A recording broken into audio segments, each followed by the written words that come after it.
Good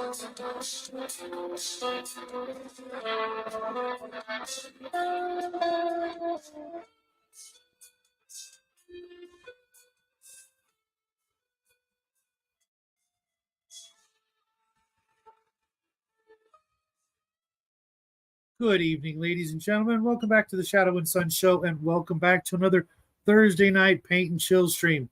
I hope you guys all saw my video earlier because I want to see what you guys think of the format of doing a Thursday video and then bringing it here to the paint and chat so we can actually, have a topic. I know that's going to make Bo's night. Whether or not he can make it or not, we'll see. Hey, Squirrel, what's happening? Want to welcome my good friend Mac to the show. How you doing, Mac? Great. How are you tonight? I'm doing great. Had ham and mac and cheese for dinner. The boys were ecstatic. Got a full belly. I'm knocking stuff off my table as I'm knocking them into my miniature cases because I'm actually making some progress. What are you working on, Mac? Well, tonight, sadly, I'm working on chores. I have a ton of Christmas cards I have to fill out, so I'm going to do it while we talk. But I'm going to be very creative about it. Not a problem. That'll count. Ham and mac, great eats. Oh yeah, got a big old ham steak. The dog got the bone. Everybody was happy, and one big old ham steak is just enough to feed the three of us starving men here in the house. And the mac was good, of course. Mac and cheese. Mac's always a great guy. Looks like we've got a non-painting so-and-so trying to enter. Hey, I have paint. You have seen me do it. I just need to, pawn it off on a poor, unsuspecting, weird World War II person. Okay. No. I mean, part of it is I've sat there for a while. It's not that I don't want to do it, but man, I gotta get the airbrush cleaned, and if Brian won't clean the airbrush, I'll let him use my paint for a month or two, and then I'll grab whatever's left and take it back. All right. I would charge him, with having him paint up some minis for me. Not because I wouldn't want to do it myself, but there's this weird thing I've noticed amongst us who do painting and do miniatures and that stuff. We always want to have like a mini painted by one of our friends. I don't know if anybody else is out there like that. I would love to have like a shelf, with minis painted from all my friends, just, up there on display. Like that one's from Bo, and that one's from, Hungar. Welcome to the show, you non-painting so-and-so. Hey. How you doing, brother? And here comes our favorite brother from down under. James Hill. Speaking of which, I did apparently get something from New Zealand, which is supposed to be arriving for Secret Santa that we're having. That's exciting. From New Zealand? Yes. Do you want me to spoil it, or should I have to wait until Saturday when he gets it? Australia's Canada. Yeah. I thought New Zealand was Canada. Wow. Yeah, New Zealand is definitely Canada. Speaking of Secret Santas, Owen, yours is going to be late just because it's not hot. I got something from someone, and it says Mark, and I'm says, oh, okay. Yeah, how is Mark? I haven't heard from that guy in months, it seems. Mark? I thought Mark's just been doing all this stuff with his kids. It's that time of the year where go out and they got to do the Nutcracker Suite and that's the problem when you have girls. You can't just I'm just kidding. No, that's awesome, man. If you spend time with family, that's better than spending it with some guys on the internet, which are just faces. You guys are more than faces. I can see James's torso. Although James, yeah. James, what happened to your mohawk, man? It's just a transitory haircut. All right. Hey, James, jokes anymore. Okay. As soon as my boomer wine aunt from Japan was making jokes about it, it was gone, and so was the mustache. Well, you know what though? It's he's been eating better by my understanding. He's been losing some weight. He's trying to become respectable. We're losing our James to corporate. to the corporate thing. I'll Speaking of I'll the always be a devil little bit of a himself, wild man. I'll always be a little bit of a wild man, but not as much as Brian here. Yeah. You No, know, welcome to the show, Brian. Brian doesn't exist. He's just sitting there. He's afraid of showing his face because I might have to come over and drop off some paint for him. And It's too hot. And then Shadow's going to have that unrealistic expectation that he has to paint something for me. Whereas I'm just like, Brian just has to invite me to play. I'm okay, you know, with the rest of it. It's too hot. It's too hot to have hair. Anyway, it was 109 degrees in your money here yesterday. Whoa. No way that I was going down to the garage yesterday. So what you're really saying is that your mohawk caught on fire and you had to put it out. That's why Pretty it's much. there. Pretty much. It was like nice. Like I felt like a kind of phoenix elemental of some kind. Yeah. Well, we're glad that you rose from the ashes so you could join us. You know what sucked about? I used to wear a mohawk growing up, right? But as I got older, my hair started to curl, so I couldn't. Mohawk didn't work really anymore. Yeah, mine's probably too wavy for that. Hello. Hey, brother, how you doing? And that was it. See, what the hell? You know you're special when Santa gives you the bird. He gave us both barrels and had to leave. Wow. He does make a good Santa though. Yes, he does. Like he would be a cool Santa. I saw my niece's photos with the department store Santa in Ireland, and they caught the photo at the wrong moment because like one looks really zoned out and the other one is like distracted by something. And then you've got Irish Santa sitting in the middle going, it's a living. I'm going to have to say this much, just specifically for Shadow. I did watch Night of the Meek, and as soon as he was mentioning the zoned out Santa, that's all I could think of was, the Santa drinking. So, so yes, I did watch that, and hopefully, Hungar, if he has to go into another plane, has some elves waiting with some reindeer ready to take him off into the sky. Hungar is bad Santa. The bad and naughty Santa. Hungar's a nice Santa. Hungar's awesome, whatever. Joe. Hey, brother, how you doing? Hello. Hey, folks. Who's this guy? Everybody met Squirrel before? The Squirrel Hermit. He lost his beard from last time I saw him. Oh, I still got the. That's why I don't recognize him. Hey, any luck out there in train derailment land? Any news? Anything getting better? Oh, everything's just fine. Okay, just want to make sure. Everything's just fine. They're cleaning it up. It's pretty much back to normal. Whatever. Glad to hear it, man. Just buy a water filter and an air filter. Everyone should have one of those. Anyway, gas masks. Yeah. Chemical suits. Maybe not gas masks, but definitely water filter and air filter. We all have to dress up like those agents for ET, when they storm in the house. So. Right. Well, when we get bushfires here, like you get so much smoke that you have to have an air filter. Yeah. Really? Like I don't even go outside and have a cigarette when it's that like smoky outside. Yeah, because it's like thousands of hectares of like eucalyptus burning up. Hectares? What the fuck is that? Like multiple acres. Unit of measurement they used in the olden days. Guys. No. Hectares is no. That's a new one. That's the French units. He has the French disease.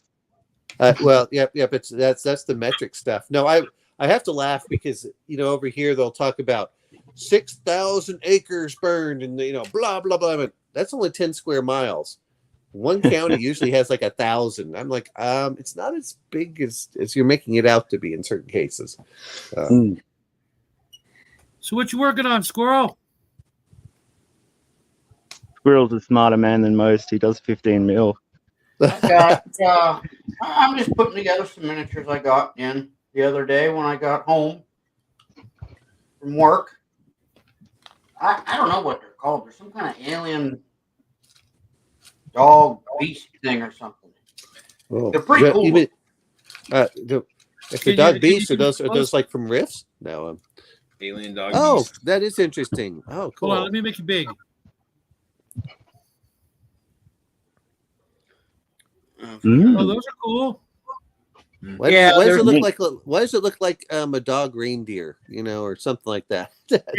It does. It's weird. It's got like that's its jaw. It's got 4 A huge giant teeth. maw. Yeah, and I a love bunch it. of little, Oh, little cool. teeny teeth. You can use inside. that for just about any game system you can shake a stick at. Yeah, and Speaking it's of got giant maws, 6 legs too. I just found some STLs of the graboids and the shriekers and the ass blasters from Tremors. Oh, Nice. So, Is that the Kevin Bacon movie where they're like on a roof? Yeah, Yes. Yeah, that movie rocks. it is. It's a good one. oh, Yeah. Bert's still my favorite character in that. You know. Oh yeah, we're watching Cast a Deadly Spell right now with him in it. It's a great movie if you haven't seen it.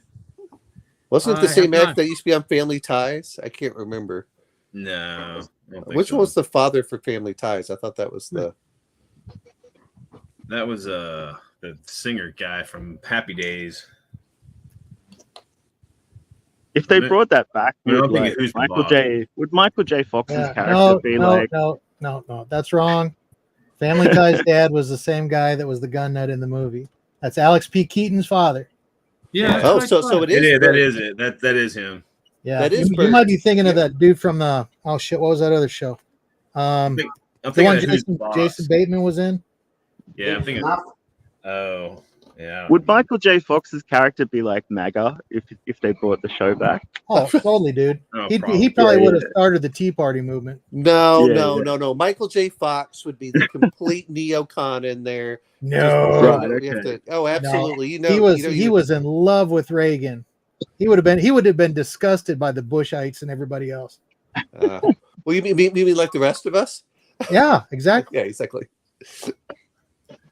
I still remember the one part I loved is when they were talking about the toaster and it shoots off, and his father comes over and says, "If those had been Pop-Tarts, we would be dead now."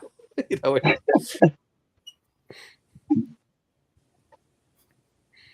Hey, Pop Tarts are good. No. The scene I don't was think I've ever is eaten that one. toast shoots across the room Yeah, from Pop-Tart. the toaster. I feel And- like if I ate a Pop Tart, like the box like would just appear on my stomach, like it would just extend that much if I ate a Pop Tart. My body doesn't like junk food; it just stores it. So Okay, I try okay, to so- eat veggies now. So if they were Okay, real, Hungar. if they were real Pop Tarts, you know, Rub it in. not real I'll Pop get you Tarts. tomorrow, brother. If it was real food, the question is what flavor would you go for if it wasn't completely processed, you know, Frankenstein, you know, in a laboratory. The best like is like surely just ham, cheese, and tomato, like toasted sandwich is like a superior Pop Tart. You think of Hot Pockets or something?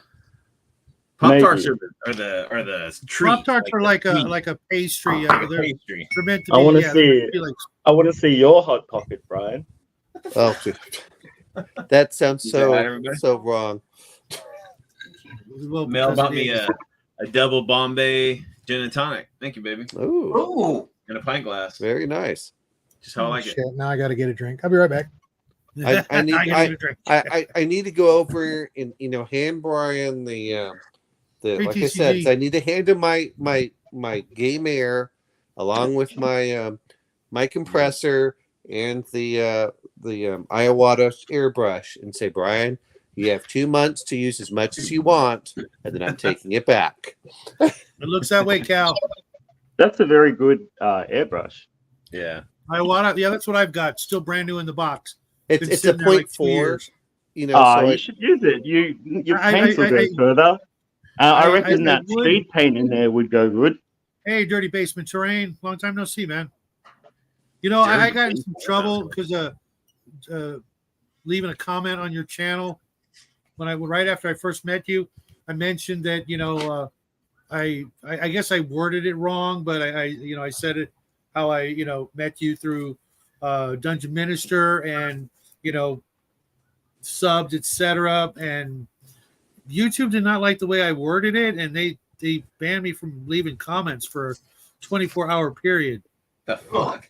What did you say? Yeah, just maybe because I was like, I sort of probably worded like reciprocated. He subbed to me, I subbed to him, that sort of thing.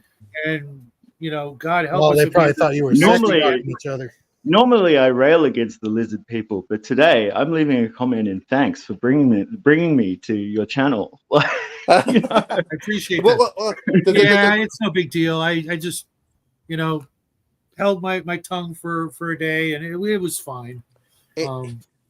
It's not the lizard people that bother me. It's the fact that they eat human flesh that's what concerns me. Back to V there. I really don't have a strong opinion about it. I'm more interested in interest rate. Oh yeah, well, you know what? well, that's just because they're giant vampires that just like to suck our money out of us, and not in a good way. It's not like some porn star sucking. It's more of like Let's get it all out early, guys. It's just desiccation. This is a family show. What are you doing there, Omen? Omen's already going way past the weirdo here. Yeah, I thought this was a family-friendly show.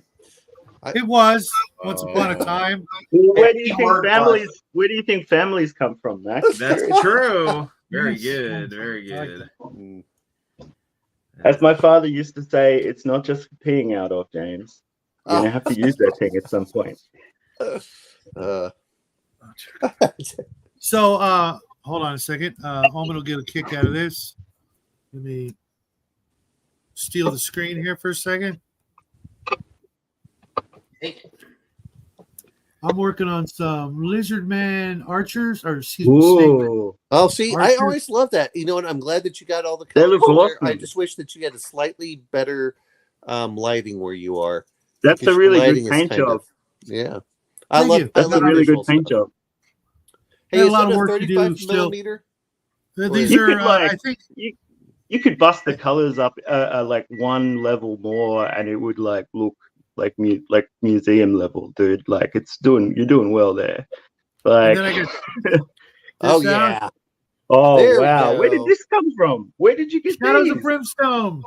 These are all Oh my Shadows God. of Brimstone. Fritz would go nuts for these. He loves Snake Men and Nagendra and all that sort of. He should, because he Goodness. also loves Deadlands, and this He game loves is Cult, a blatant ripoff of Deadlands Oh, with really? cowboys and Cthulhu and.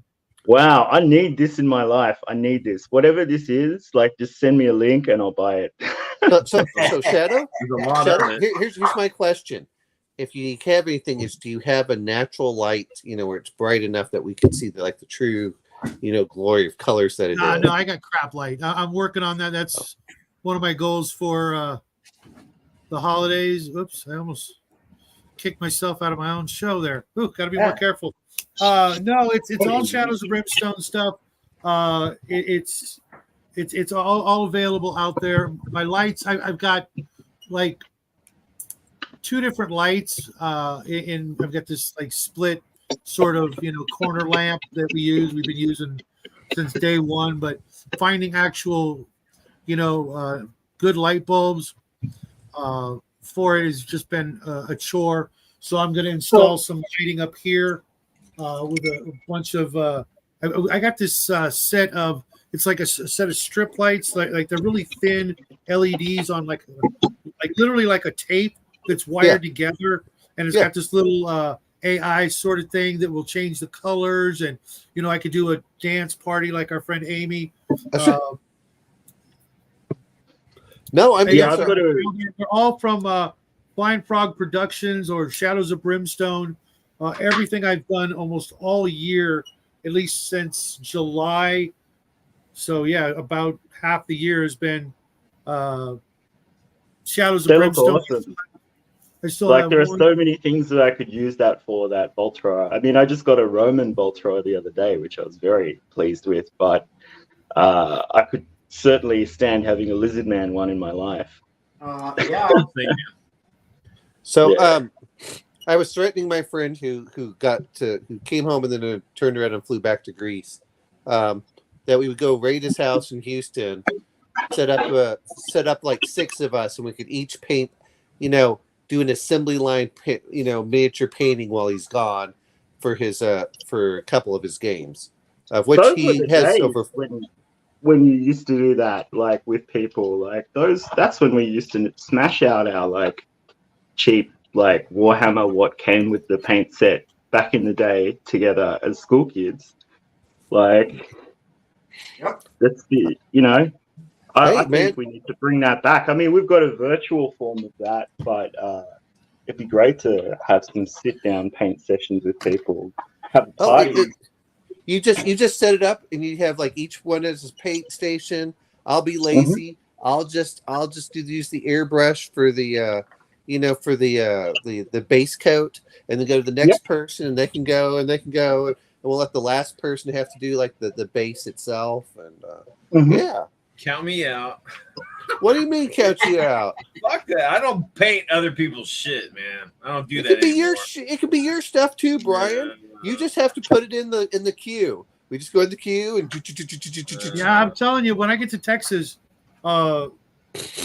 things are going to change. There's going to be a new sheriff in paint town. with you, but I'm not fucking painting your shit. I didn't ask you to paint my stuff. No, I'm not saying you, but I'm just, man, I can't do it. I hate fucking painting. I hate it. And it's hard enough for me to just do it for myself, let alone I would somebody just do the base coat, I enjoy and then I would hand it off to Brian. You know Brian, what? You know what? I enjoy I hate goes everything else. next person. I hate everything else around it. I hate all the preparation. That's what I like demoralizes the me. like I'm opposite. I love like building models and like converting and doing all that shit, but it's the painting that I dislike. So I enjoy that. What we do? I don't know, man. I think y'all are harsh in my paint mellow. No. What we do is we'll have Brian assemble the miniatures. I It can will do then come to that. me to base coat, and then we'll go over to James L and Shadow, and they get to pick which areas they go for. So what would each person want to do for theirs? We've already got Brian assembling. I'll do the base coat because I'm lazy. Who gets the next section? I'll take the L and do bases and faces because that's the most important thing anyway. Bases and faces, darling. Bases and faces. I'm a big fan of washes and dry brushing. It's just so satisfying. I still to this day remember the first time I learned what dry brushing was and washes. Oh my God. It's like, oh my God, that's how they've been doing it. That's how they did it all those years ago. Washes make me feel like I'm actually good at painting. And don't they? So I'm Dry very brushing pro too, though. wash. I'm very pro wash. And like I love inks and that sort of thing. Dry brushing too. I also like the rattle cans. Like people always talk about Zenithal undercoats for the rattle can or the airbrush, but I actually use the colored versions of that. So I'll go from like dark blue to light, and that cuts out a lot of the work. That sort of thing. I have no problems with that. You get a smooth spray on. If we could just get it into an assembly line, the question is how fast and how many can we get done in a day? We sit there for like 4 hours. You pay my airfare, I'll paint all of your minis. You know what? What is the lottery up to now? Probably works out million? the same as like in terms of the commission. It'd probably be cheaper to just send you up here than sending anything down to you. Yeah, tell me about it. Well, he said if you can get paid for his air flight, that sounds well worth it. We get James L until the point, we get James L up here. We just have to find a place. Until his lady threatens to sell all his stuff he left at home, and she would never. She wants to play with it half the time. She's like, that's awesome, dude. She's not quite at the level of like, say, Mrs. Brian Mel. Like, she's not necessarily that interested in like playing like a historical war game or something, but like a fantasy bash or whatever, like she'll give it a go, or a board game, she'll get into that. Like, no problem. This is how you trick them. And then this is how you trick them. Just if you want to play historicals, just make it a weird war. You can do your Romans and your Celts, but then throw in a fucking werewolf or some shit, so she can like werewolf, vampires, pirates. Start with the silver band. Yeah, they do dirty basement, slap chop, and speed paints. You know what? And see, here's the thing. Cheaters. Those are a good foundation. If you go and you do your washes, and your dry brushing and your edge highlights and everything else, it just magnifies the overall look of whatever you're doing. Yeah, guys are like cheating with Slap your Chop speed is like a paint. sketch that you can paint over. It shows you where to put the highlights and stuff like that. You know, like So Brian, here's the real question, because we know you've had that printer, just going, just going through. How many miniatures have you printed this week? Oh shit, hundreds. Wait a minute. Really? You Yeah. hate printing, you hate painting, and yet you're printing far more than you could ever paint. So I have them. It's like Yeah. the whole adage. Like, you remember, like, as a collector / gamer, whatever, you want to buy it because it might not be there next week, right? oh, I'm terrible. I'm way more It's of the a same collector thing. than anything else. It's embarrassing, actually. Like, I progress is slow, but I made a promise to myself not to start anything new. I'll bend the rules for a board game, but I'm just gonna be doing like bit of Kings of War, bit of 40k, bit of Pike and Shot, and a bit of Hail Caesar. That's plenty. That's enough to keep me busy for a year. Like, Wait a minute. Didn't you say that you were enjoying 5 parsecs from home? Yeah, well, I can use 40k figures and like. Well, that's my whole point. Is that's the great thing about it. Hang on a second. Ree's on the other side of the fence. Yeah. Do I have the time? It's 12:26. Are you well behind that fence? Good. Someone's in his head. I think she wants in, maybe. I don't know. Just saying. Nah, she can stay out there. She's doing some yard work. Her Yeah, turn. it looks like James might need a place to live here after today. Hey, Grandma, how you doing? I hope you're painting over there, Grandma. Yeah, I'm a huge collector. So what I decided is, since I am such a huge collector, and I want to blame Brian on this partially. I'm terrible. Because if I had the I am money, the white devil. I am the white devil. So blame. If I had the money, I just spend it like water. You know what I mean? I'm like, I could maybe not afford that next time, or maybe it won't be available next time. So I just grab it, and I'm like, oh no, what have I done? Oh no! So I started collecting comics. That way I can make a completely different pile of things, but it'll help my role playing.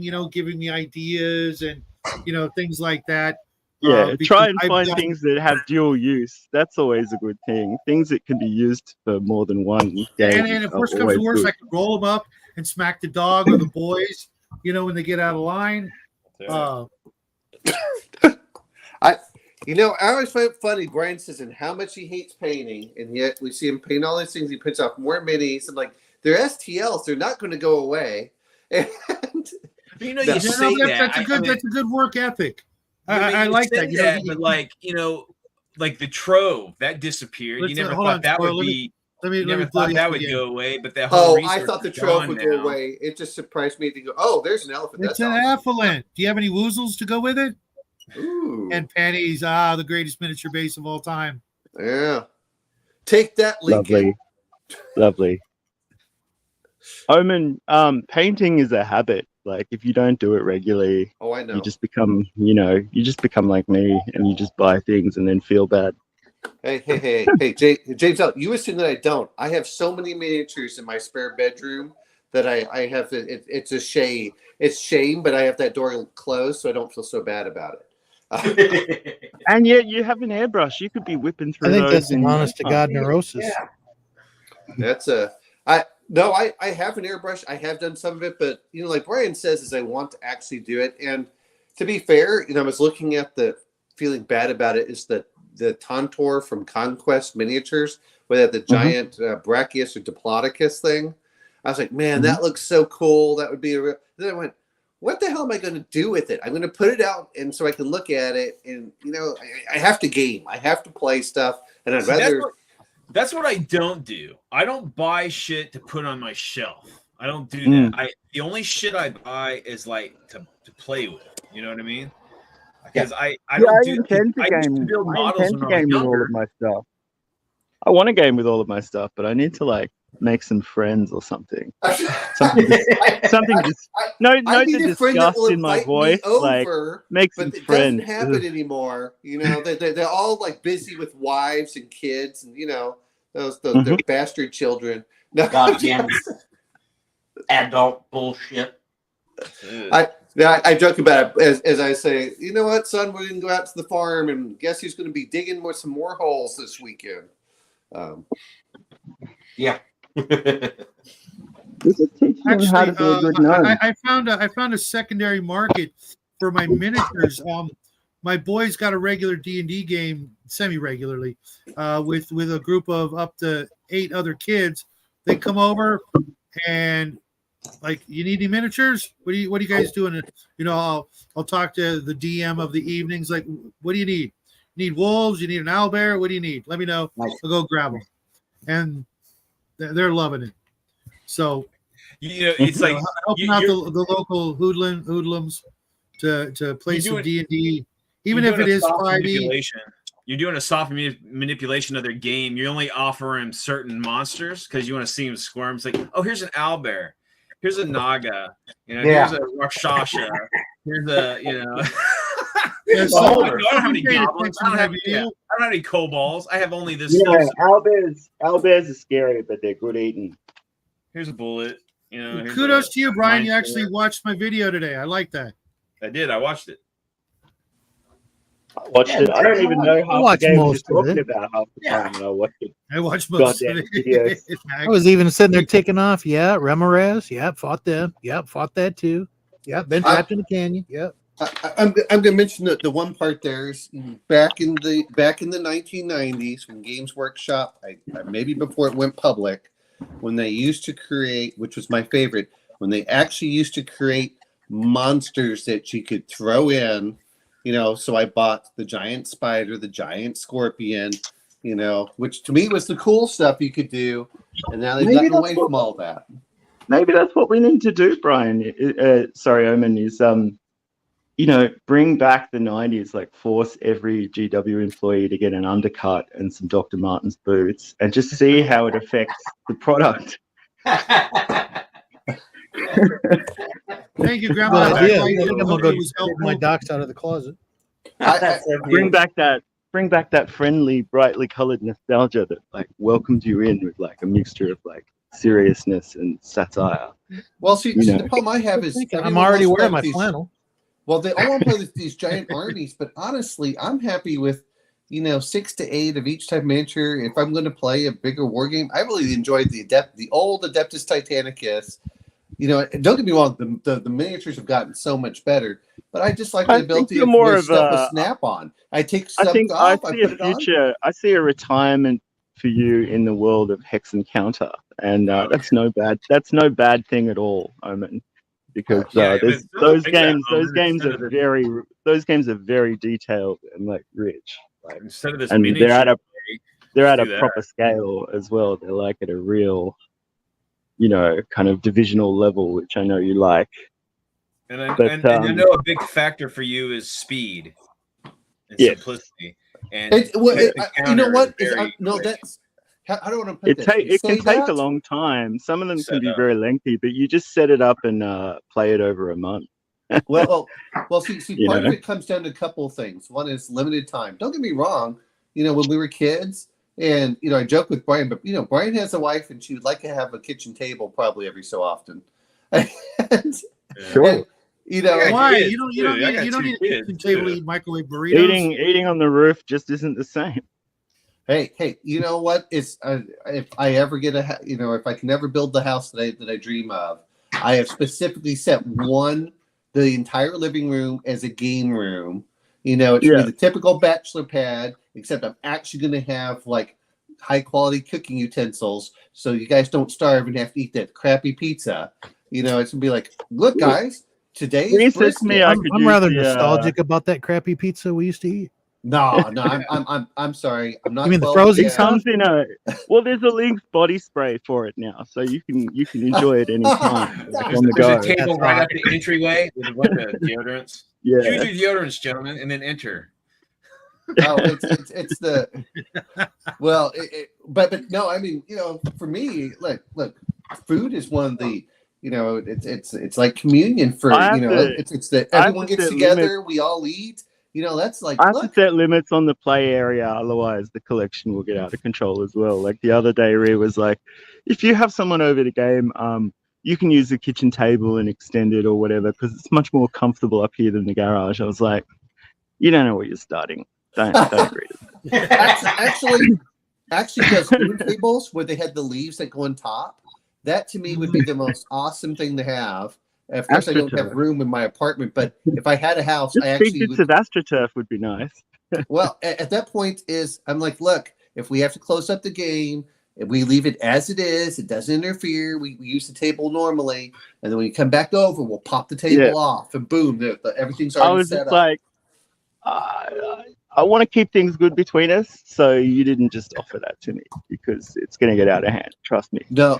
Well, you're missing the point. Is James Blood L. and Now shark she's going to tank. be looking at a gaming table, she can do both. Oh, look, you can play down here, and we can Have buy you a guys seen those $7,000 ultimate table. gaming tables? The ones where they have this recessed. Yep. You know what I'm talking about? I Yeah, almost but bought one when I It's first moved so in here. expensive. You could Yeah, build they're it. about You 2 could, grand. even if you're but- not handy, you can find someone who you know is handy who'll help you like build something like that. The only surely. reason I didn't buy one was because I had mother-in-law and my 3-year-old son, both of which who couldn't keep cereal or soup in the actual bowl, and it would have just gone right into those nooks and crannies. Even if I had put a clear plastic sheet, which we still have because of Grandma, Jackie's learned to, Spill do the maw. things, but, Instead of grandma, it's spill maw. it would have just went bloosh, and all that beautiful felt lining and everything would have just been destroyed. I wouldn't have even known about it.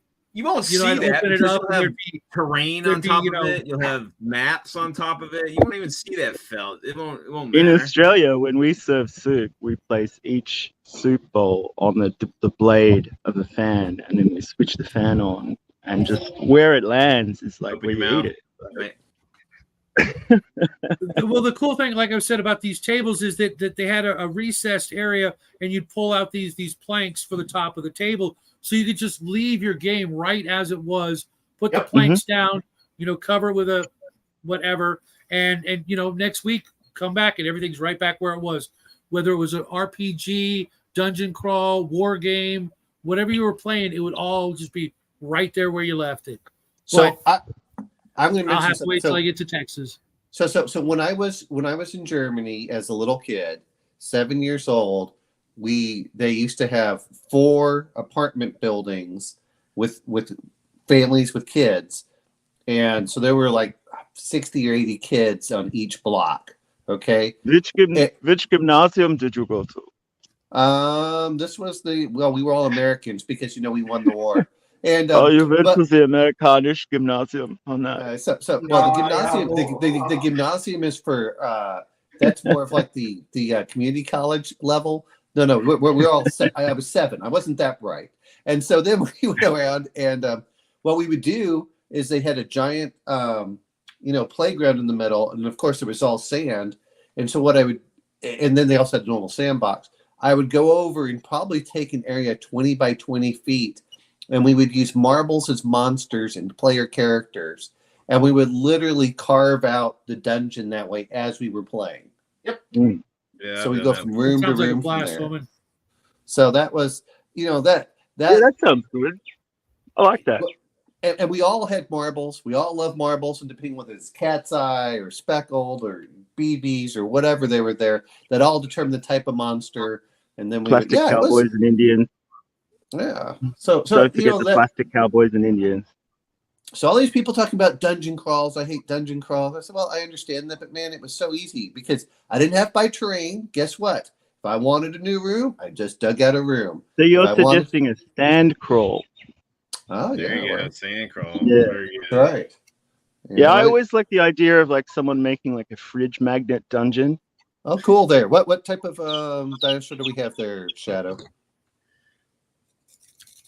It's actually just they call it a croxagore, Yeah. but Crocs. it's just a giant, crocodile. Yeah, it's a Where do they fat come up with these crocodile. names? The Croxador. Bleh. Well, it's like Actually, GW. it looks like GW a gives cross. everything a fake Latin name so they can copyright it. Yeah, no shit. Oh, this is You ain't another lying. Shadows of Brimstone. Hold on, let me get a proper mini to give you some scale It's idea. like so Carnifex funny for a is company- Latin for for- butcher.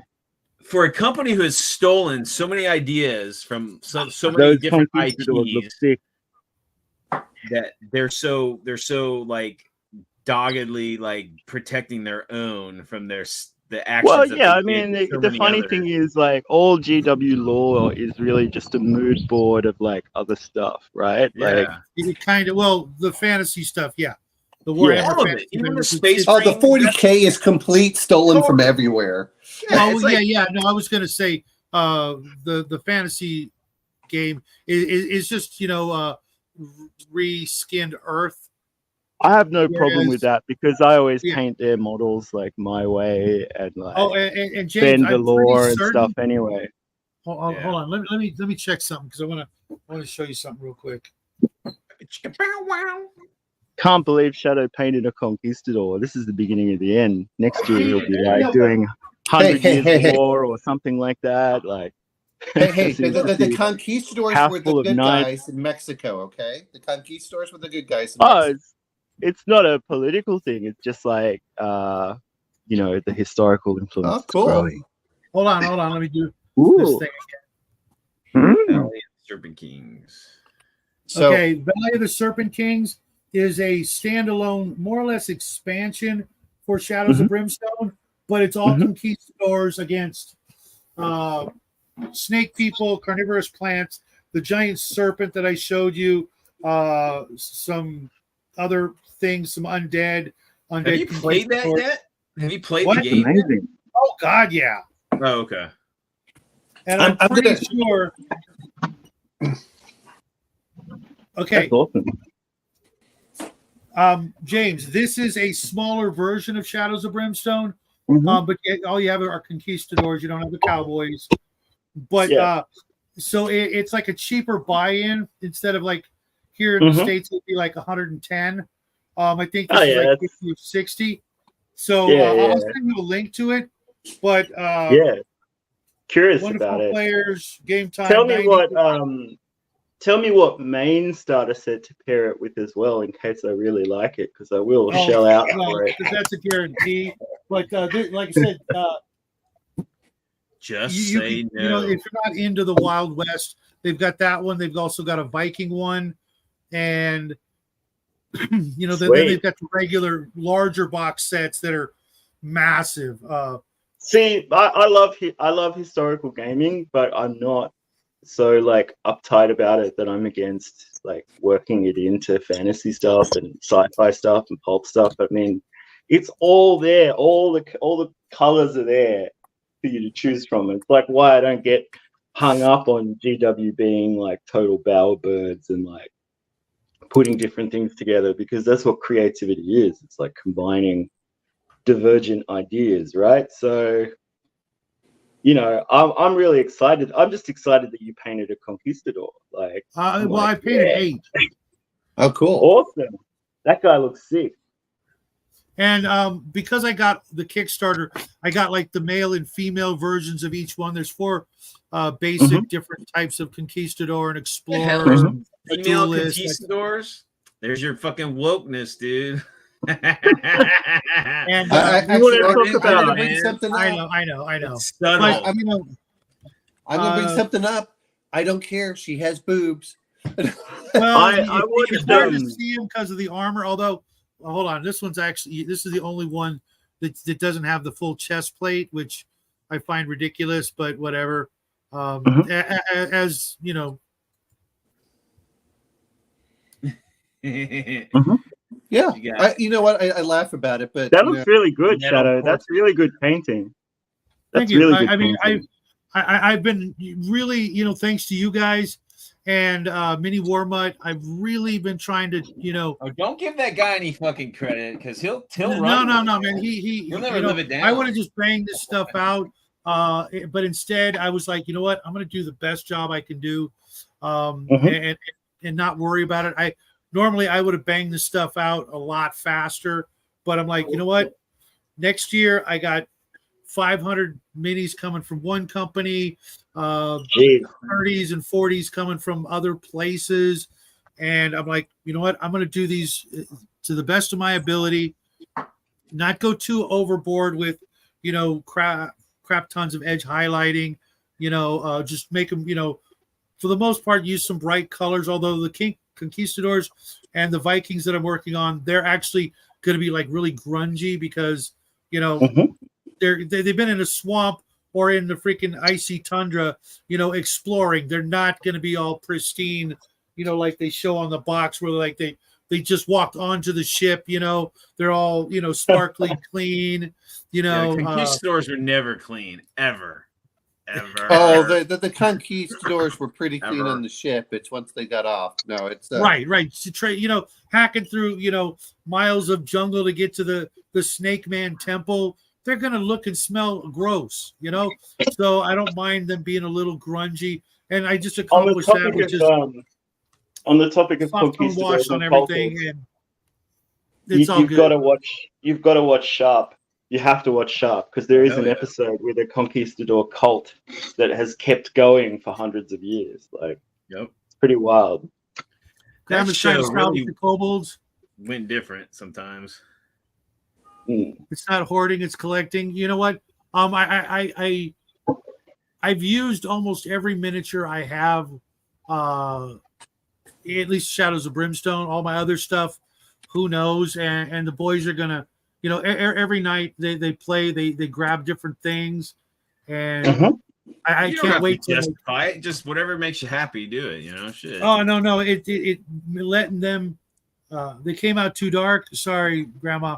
No, that actually does make me happy. We were talking, I think, last week or the week before about helping folks get into the hobby. And next week or the first week of the new year, Jackie's going to have the boys and girls over, and I'm gonna do a painting class and bring down a bunch of paint, and I'm giving them a crap ton of Reaper Bones minis that I've got a box of like 200. I'm never gonna, use, and just like, here you go, take whatever you want. You paint it, you keep it.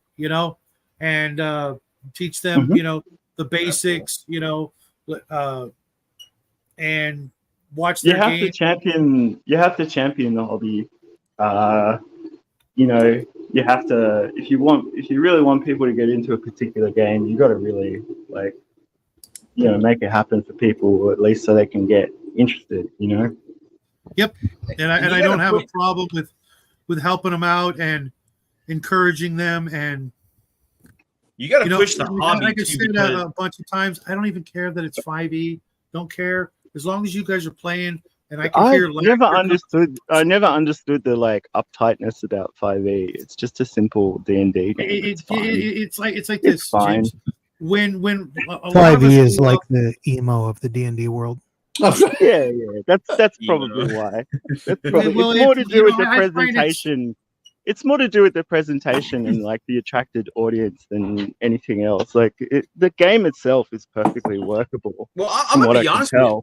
I seriously think what it is that us old timers, we've been playing 30 years before, 5th edition even came out. It's almost like, it's like, who are these fucking people? Who are these? These people aren't gamers. And what is this bullshit? You know what I mean? It's you didn't put your time in the trenches. They didn't learn their salt yet. RPG guys as a community are kind of a bit crazy though. To be honest with you, I've never met wargamers outside of, say, GW kind of tournament circles who aren't really welcoming and helpful and give you heaps of tips. Really? Yeah. Whereas with RPG dudes, I sometimes find that there's an element of they're really protective of their hobby, and there's a one-upmanship, and you're doing it wrong, and all this other stuff. And I'm just wrong. It's all in the book. Just play rules as written, and then give me your opinion. I don't care if you haven't played the game. I think with me, I've noticed that when we played, it was harder. Okay, and we had to go through a bigger learning curve. It wasn't harder as in the rules were harder, but the odds, the numbers your survivability, things like that. That's bullshit. The game was harder, Shadow. I mean, all the statistical and the mathematical shit. It was for like a 10-year-old walking into D&D. That would blow your brain, dude. No, you know what? I'm gonna maybe. I don't know. I'm gonna bring this up. Everyone talks about stuff, and I look at things in there. I'm gonna say this much, which is having played 1E, BX, 5E. Some of it is not that. Part of it, I think, comes down to we dealt, and I'm going to use BX because that's what I grew up with initially, and then I know I was playing Advanced wrong for years now, but it was a lot of fun. I love BX because it's like simple. But BX is not that much harder than the other stuff. A lot of it is. It was overly, for 1E, I know Shadow, as much as Shadow loves it, and it was the same reason I did. But in retrospect, I go, BX is a better design game. It is. It may not have the same appeal, but it's a better design game. There are less options, but they're presented in a way that's easier to digest. It is, but I'm bringing this up. Is the people I see coming in were just like we were when we started. 30 plus years ago, they were all the same complaints I'm hearing from people talk about 5E with the same people I encountered when I was in my teenage years. You got let's be honest, we're old now. We're looking for an excuse just to get together and play. Do I have to min-max everything? No. That said my friend had a 60-year-old in his game who literally played like a 12-year-old. He wanted to backstab everyone. He wanted to do all the stuff that I am too old now to deal with, where I'm kicking you out of the game because you're not allowing everyone else to have fun. But he's sick. What a little tyrant. I love it. Okay, you talk about that. We played with a 12-year-old once. I played, and he was like trying to kill me. I killed him. I killed his character, and he started crying, right? And everybody was pissed off at me. I'm like, what the fuck? Welcome to role playing, kid. Well. See, you're trying to kill me. I'm gonna kill you back. Well, that's Texas for you. Year-old, he went in. he would throw stuff at people. While they're in the middle of a combat, they kicked him out of the game. I'm like, you're sick. Look, a 12-year-old, I understand. You need to learn some social skills. But when you're 60, you know what? You're beyond redemption at this point. You're never going to change. 60. I thought you said he was sick. No, he was. He was literally 60, running around trying to backstab people. Then he started whining, and then my friend was playing with his wife, okay, and she was playing in character. Say that for the bedroom. He was playing with his. He was playing in character. I've met her. She knows the rules in and out. To be fair on this, she knew the rules in and out, and. So she's like, oh, well, you did this. This is who I support, so I have to do this. And then he got pissed off and started messaging outside the DM, my friend, who he's like, you have to take my side over your wife's. And I'm like, oh yeah, yes. I mean, how'd that work out? It was that kind of thing, and he was trying to. This is what I mean, like RPGers are like. Or then, whether you want to admit it or not, like it is a kind of slightly more intense personality type sometimes. Like your girlfriend asks you, she's like, I've had this happen. Brian, can I see you for 20 minutes? I'm like, I'll be back, guys. Oh yeah, she totally killed you, dude. Sorry, man. See, this is how you become the forever DM. It's like Omen said, we're too old. Yeah, and we are. We're Clint Eastwood sitting on the porch in Gran Torino. That's what we are. What a great movie! We don't like these kids. They weren't Gen X. They didn't have mean dads that came out of Vietnam. They didn't live the crappy lives we did with Pong and fucking asteroids. These kids have made, and we resent that. And that's great. We're the old crotchety bastards. We are the gatekeepers. Honestly, the only problem I have with this new generation, the only one, because I'm not one of these DM guys that are bitching and moaning about every system, is that because I just say, if you don't like a system, make it your own. But my biggest thing is like it's fucking cool to be a gamer now. Like when I was a kid, dude, like all of no us, shit, we we get were our ass kicked ridiculed at or when we were playing. isolated or whatever the fuck it was. Yeah, Except for the I've people who were experienced. into our thing. That's the Girls only will be thing like, I would you experienced play that Dungeons with, and Dragons. I don't think one I'm at gonna a go out time. with you. I kind of experienced that with nerd hobbies, but also like electronic music, you know, as well to some extent. Like, you know, it was like always like, what, drama bro? people are Just snobs. All you you just- artistic types are snobs. do you just press a button and the song comes out? It's like, no, it's a bit more complicated than that. But Well, no, I was gonna say for the benefit of grandma, like my paint jobs always come out too dark, like much darker than I'd like them. And I think, and like you can be my guinea pig, I think it might be a lighting problem. Hey, like I think I need more light in there. Oh, and it has to be natural light. You can't do it under yellow light. That's the other Or part. even like a daylight bulb is pretty good. Yeah. Maybe I Well, should no, get one that's of what I those mean. bad boys. That's what I mean by the you have to get that natural style light. The other thing is like RPG grandma talked about. I don't care. You know what? I have played with a bunch of people. My friend, you know, and his wife love 5e. The problem that I'm having, unlike how we grew up, is they will not try another game ever. Actually, he will, but she won't. She is like, nope. We've invested too much money in it. We know. Yeah, I we can't understand try another that. game. I can understand that. I mean, just if you don't have a lot of money, I mean, and you got a bunch of shit, I mean, there's no reason to try something else. I mean, just play the game.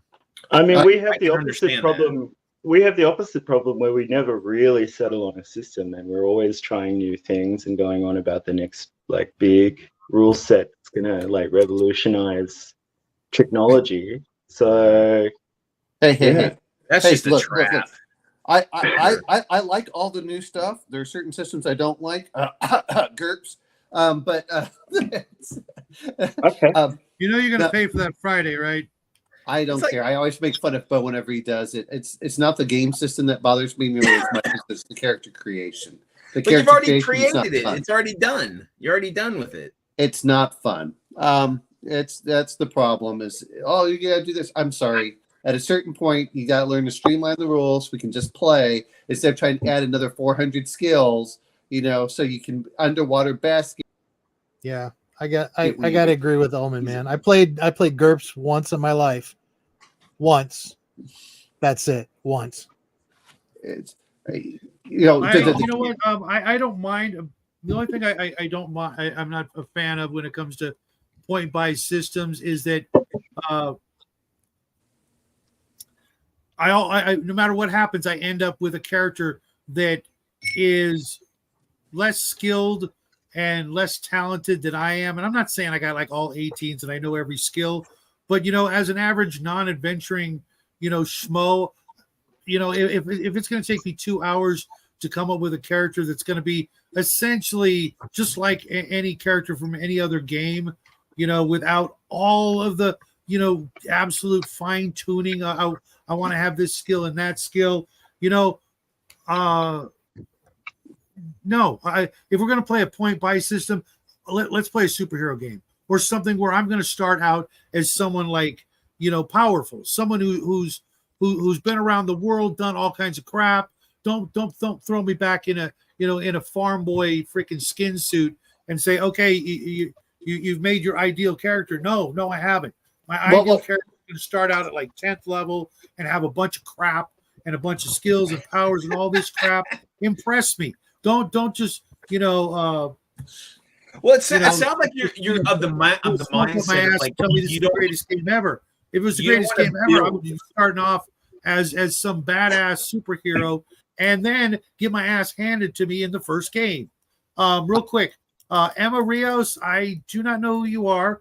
Tell me a little bit about yourself in the private chat, and if someone pops out, we'll let you in. But normally, I need to know somebody before we invite them in because we've had a lot of trouble with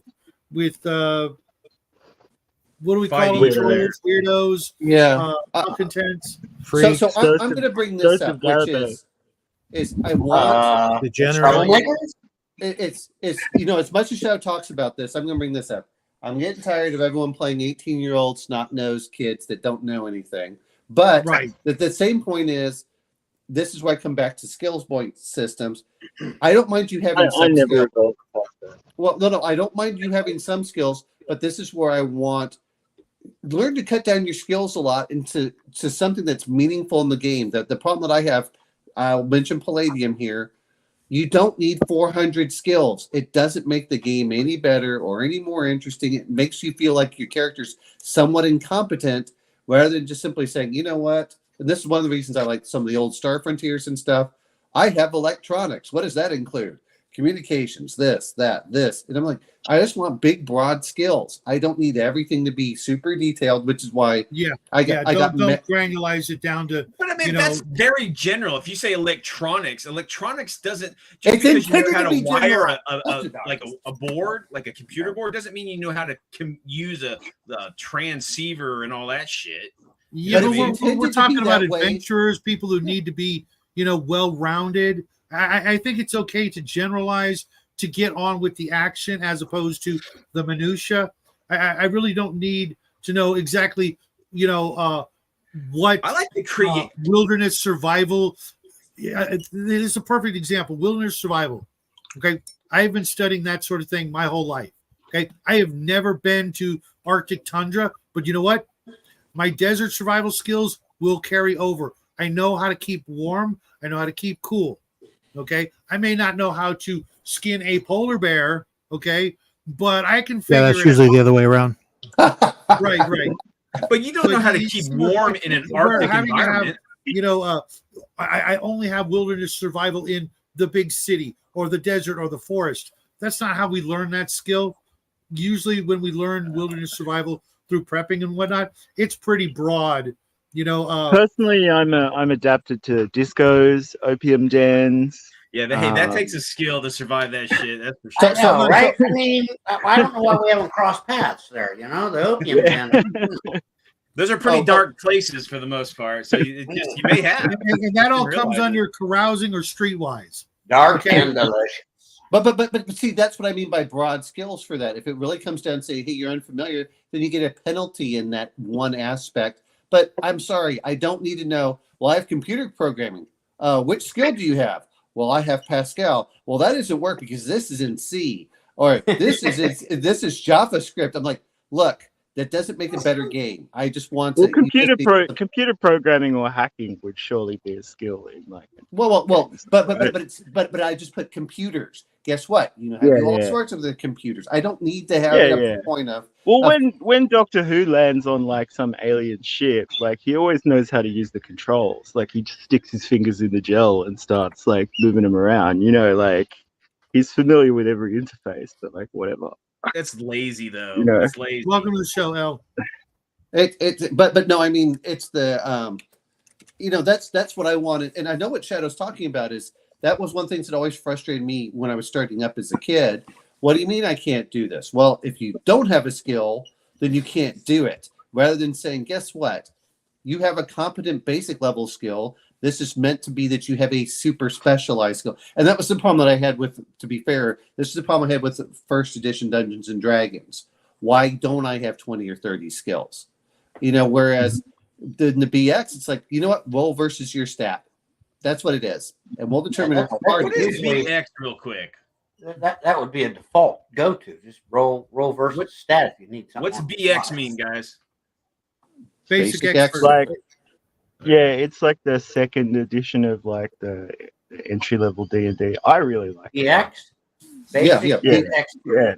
The old basic expert skill where it said if you want to try something out, I don't want it to have the entire limitation that you can't do anything because you can't have it. It's like, no, there's a certain, like if you look at the thief skill, it says climbing walls, it says climbing sheer walls. It doesn't say, or vertical. It doesn't say you can't climb something like this or climb up trees. I think that's part of where we get into it is I don't want the super narrow skill. Like if you look at it's Twitter B, their RPG grandma. But no, if you look at like Alien only has like 12, I think it's 16 skills total, and it's like, oh, okay. And if you get one of them, it's like, all right, you can do this. And it's enough that players still have room to develop, but then they still have the basic ability to do things instead of saying, well, you know what? Like in this way, I'm going to get into GURPS for this. Oh, I need like my 40 skill set to get what I want. Oh, by the way, you have surgery, but you don't have diagnosis. And I went, what surgeon doesn't know how to do basic diagnosis? That's Well, what I know that Squirrel is a big fan of like Hackmaster, which is like very granular, but it kind of presents the information in a really humorous way, which kind of makes it a bit easier to get on board. Yes. Yeah, I think so. Hackmaster's awesome. Yeah, I mean, from what I've seen of it, it looks cool, but it's like a very detailed game. Like, yep. I got to define it a little bit, though. I mean, I can understand Omen's argument, but you can't leave it so broad that it's too broad. Like you can't put down food as a skill and assume that that's going to cover hunting, gardening, butchery, cooking. I mean, you have to define it somewhat. So maybe like Starship Electronics or aerospace electronics, or make like mini broad categories. How do I want to put this? It directly depends. This is where I'm trying to get into it. It directly depends on the type of game you want to do. If you want to do certain ones, then it's more important. But like I bought the Genesis book, and I said, well, if you're using this, you need ranged heavy, range light. I'm like, I just like firearms. That's it. I don't want to have to argue about it. Look, the part of it's in there. You want to go through. If you want to have a specialization, then that's a bit different. Just write down what your specialization is, and let's move on. I think it's like firearms. I mean, just like in a rational application to it. I mean, just because you know how to shoot a pistol doesn't know how might not know how to load an M2 Browning. You know what I mean? And use it effectively. You know what I'm saying? So it's like you should. If it's unfamiliar, then you put a negative to it initially until they familiarize yourself. But it doesn't take like now you have to learn a whole new skill and. Like, no, it doesn't. Guess what? A 50 cal fires very similar to a 308. Then if you get your little dope chart, you can do all that crap. It's not that hard. And let's be honest, for guns, especially they're automatic, you start following either where the tracers are going or stuff like that and said, okay, I don't want to have to go through it. Yes, I've done long range shooting. I've shot out to 1,000+ yards. I've done that. Well, because I'm used to more like broad war games, like and skirmish games, it like lifts it to the level of like rifles, muskets, energy weapons. Like it's kind of really broad categories. Sometimes it's even broader still. Like in Hordes of the Things, it's just like shooters are shooters. Yeah. It's any drilled ranged infantry. You know what I mean? Like that's what speeds things up. Yeah, well, that's the point. Is look, you're adventurers. I want them to be competent, whatever's in there. If you say you have survival, fine. I'm not going to argue about butchery and shooting. Okay, you can build some traps. You can do some other stuff. You describe it. We'll go through with it. That's why I said I like something broad, but it allows. But I want enough skills that the players can still differentiate themselves from each other. So I want to. That's the combination of the two. But I don't want to have to fight. And I think I want to have a crack at all of those levels eventually. Like I am naturally drawn to things that are really simple, but I think eventually I'm going to be like wanting more granular, more detailed. I think that's we all go through like a phase of that. As we play, and it also depends on where we are at in our own individual experiences in life. I have played every kind of game you could imagine, from the super complicated to the super simple. Exactly. I mean, you got to find the sweet spot that all your players can mesh with at the same time, and at the same place, and because I've been in games where there's that one guy who wants to be the bookkeeper. Okay, let him do that. Okay, he push all that off onto him. But let everybody else. Like I haven't played an RPG that isn't a computer game or just like a paper hex crawl, like with a book of tables. Like you've got a lot of egos and personalities to deal with when you do that, and you've got to really be able, as a GM at least, to go, okay, this person doesn't have as much experience, so I'm going to make the rules simpler for them. or remember that I'm gonna have to keep explaining, okay, what die to use for this. Okay, you need to roll percentile, okay, but this other player, it's like, hey, just roll me a d10 and we can move on, or you're gonna have to do all these different run them through all the different little rules, because that's the kind of player they are. They want to use every little rule and get every little bonus. The other player couldn't give a rat's ass, just wants to hurry up and get to the combat, or that sort of thing. And it also depends on what kind of character they're playing. Some characters, a good old-fashioned fighter, most people playing a fighter, they just want to fight. They just want to get into the combat. Maybe they will do some role playing from time to time, when the opportunity arises. But you've got to know the people at the table and kind of what they really want out of it, or do a whole lot of advertising before the game saying we're playing Palladium, so you're only going to get Palladium people into that game. If they don't want to play Palladium, I think it depends on the game that you're playing too, and Yeah. the type of tech that's in it, the type of era that's in it. Like, so like in D&D, a thief, he's just got a couple of thief skills. That's all he needs. But you translate that into a more modern game like Top Secret, there's like 100 different skills. You have to define it more, because the world that you're in is a lot more intricate and defined. So I think that has a good bearing on it too. I'm going to bring this up, which is going full circle. When I was young, I wanted simple to get people in, myself in. Okay, I can learn something and then I wanted more and more realism, up to the point that you get the hyper realistic aspects, and then you start going back over and you're saying, you know what? I'm not really gaining any more from the hyper realistic, and so I started phasing back. Now I do like. There's some that are too little crunch, and there's some that's too much. It depends on every group. And I also think it depends. Like for me, some people love and they want to measure every hex and everything. I like zones. You're short, you're close, you're medium, you're long. I don't have to worry about it. Guess what? Are you going to shoot? That's good enough for me. That tells me approximately how much you're going to move. I don't have to worry about exact times. I don't like. And to be fair on this, is I know Bo wants to do every maneuver. I want to know when I hit him with every punch. And in the meantime, I'm thinking, I'm okay if you just do a flurry of blows, whatever you want to call it. Well, you got to understand, he is, he teaches martial arts. So he wants to bring that into the game. My character in that game doesn't yet know how to throw a punch. I'm going to shoot you. That's it. I might duck. It depends. How much shooting's going on. No.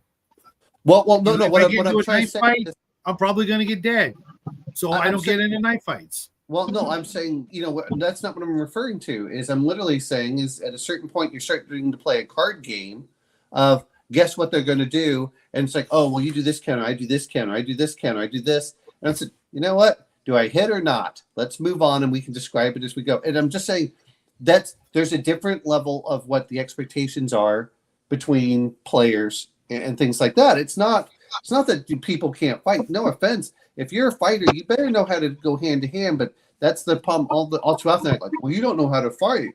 Like, no, you know how to fight. You may not do a lot of damage, but I'm sorry. Everything I've ever seen with the treaties of any manual from the medieval era, they all have hand-to-hand combat, and it's the same stuff I learned in Aikido in many cases. How to move your hands and do stuff. That's why I was like, oh, this whole idea that Eastern martial arts and Western martial arts are different is fallacy. It's part of it's just because we lost some of those skills. Well, even peasant boys would be like reasonably well trained in boxing and like maybe even bow. Yeah. If I want a simulator, I'm going to go for video games because they can do the simulations fast enough. I don't want, and I've seen this happen before, and that's why I'm not a huge fan of MechWarrior. I don't want to sit there, and this is what happens with 5th edition. This is why, we can all complain about other stuff, but generally I found 5th edition combats take 2 to 4 times as long as the old BX combats did. For very simple. Well, of course, you have obviously more options, more fiddly bits. Yeah. And Palladium, I think we just died faster in the old days. Well, there was that too. Well, it also helped that you had like lower hit points and you didn't have death saves. Yeah. It's Oh like no. Yeah. you're 0, you're dead. It's like, The okay. survivability rate was much lower, but even then, fiddly bits. Just a lot of. But hey, some people like chocolate ice cream. Some people like vanilla. Some people like strawberry. Mhm. Some people like Neapolitan. Mm. Oh, Some it's people like it all. Yeah, those guys are freaks. well. See, that's why I always joke No, about. Neapolitan rock. It's like Well- such a great poor person snack. Hands, But nobody actually likes hands the up, strawberry. Reminds me of childhood. hands up if you I- ate over the Neapolitan ice course of cream my for life, dinner while your I have grandma bought went to work. Hundreds of gallons of Neapolitan ice cream, and nobody ever eats the damn strawberry. Just buy chocolate Oh and man, I vanilla. love strawberry. Okay, you can have all of ours. So here's the problem. Okay, a little bit of going off on tangent with Neapolitan. Dude, use Great. like No, real you don't say. strawberry. You use real strawberry in the strawberry ice cream. Stop using I'm the allergic fake to strawberry artificial stuff. flavor in Yeah. there. It's got to be fake. It's got to taste fake. It's like I mean- banana lollies. It's got to taste like yellow, not Yeah, like no, you can't. I you know, So but what was the topic for tonight again? I think we got sidetracked. no, Oh yeah, I it's- was Well waiting said. until we got to like the halfway point. Let We're everybody, supposed you to be know. hobbying. Yeah, Hobby. we were gonna actually Gaming have a is nice hobbying. long- It's too hot to hobby have here. a nice long discussion about magic items. Thank you, Mac, for Treasure, getting us loot. onto it. So I'm Back on going to track. bring this up because I know she was talking about magic items. I really care more about the adventure and less about the magic items. I think that magic items this is why I like sci-fi. The item is useful and then it's tossed when you're done. I mean, that sounds funny. You can have your favorite gun or whatever, but guess what? You lose it, you're going to find another one. Not a big deal. The problem I have with like a lot of them is like, ooh, it's the one magic item. Well, that's great. I don't mind having artifact level stuff, but sometimes it doesn't make the game any better. It just means, okay, is the game going to take longer just for the slog? Is it going to do this? I much prefer a cool magic item that's one use than a magic sword. Just because, don't get me wrong, I love magic swords. I really do. Unless the magic sword is intelligent and it wants to fight with the character. I mean, I want cool magic items. And sometimes, and this is the problem in the first edition, or a lot of the adventures rather, that the magic items weren't that cool. Now, some of them were. You're like, oh, if you press this button, it does this. And if you press this button, it does that. Yeah, see, Omen, even though I've been doing this for a long time, Sure. As a player, I have yet to get even one cool magic item, except recently.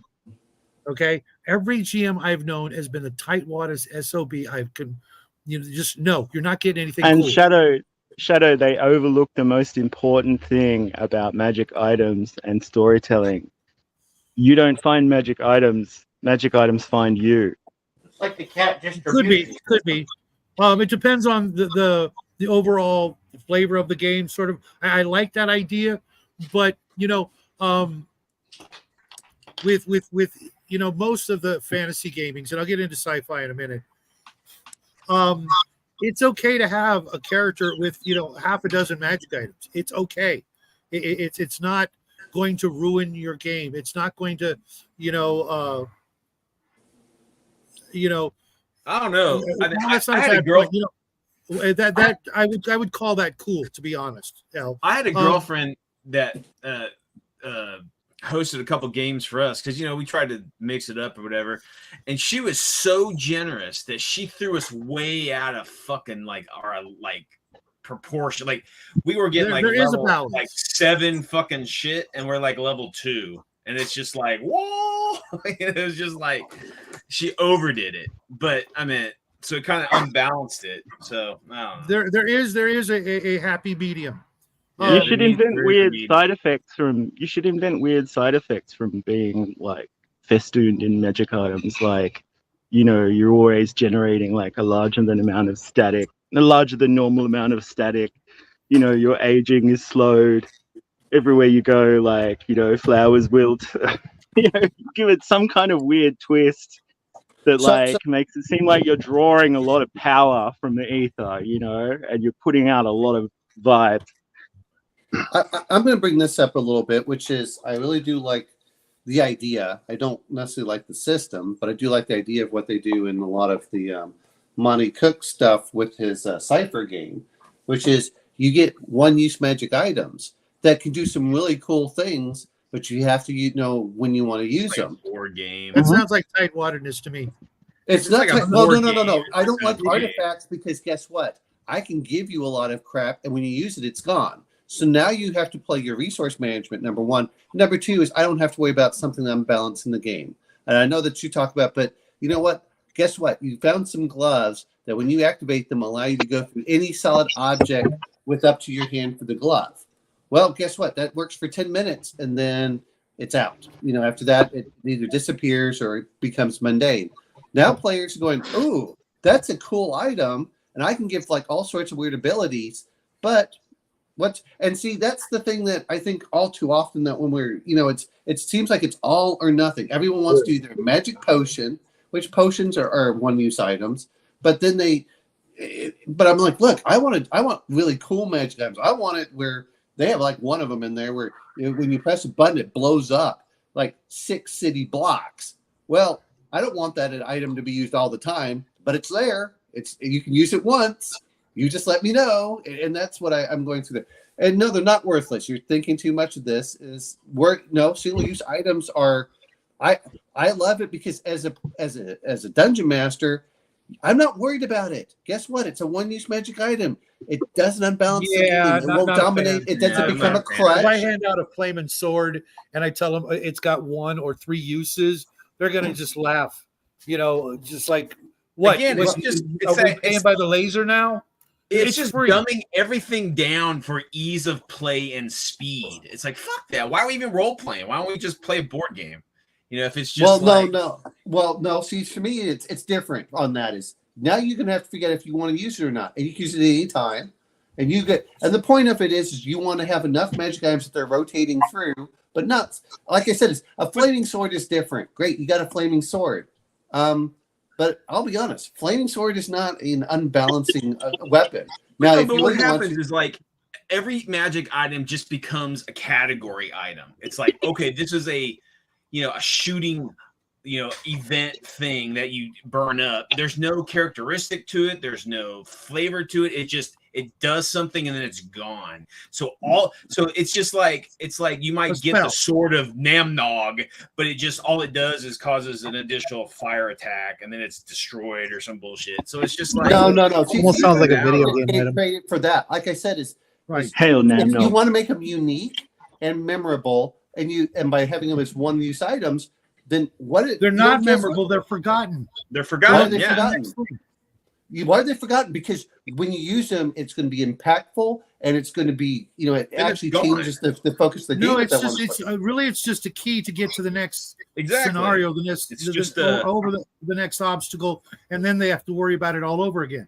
So what? What's wrong with having multiple obstacles that they can't just hand wave by?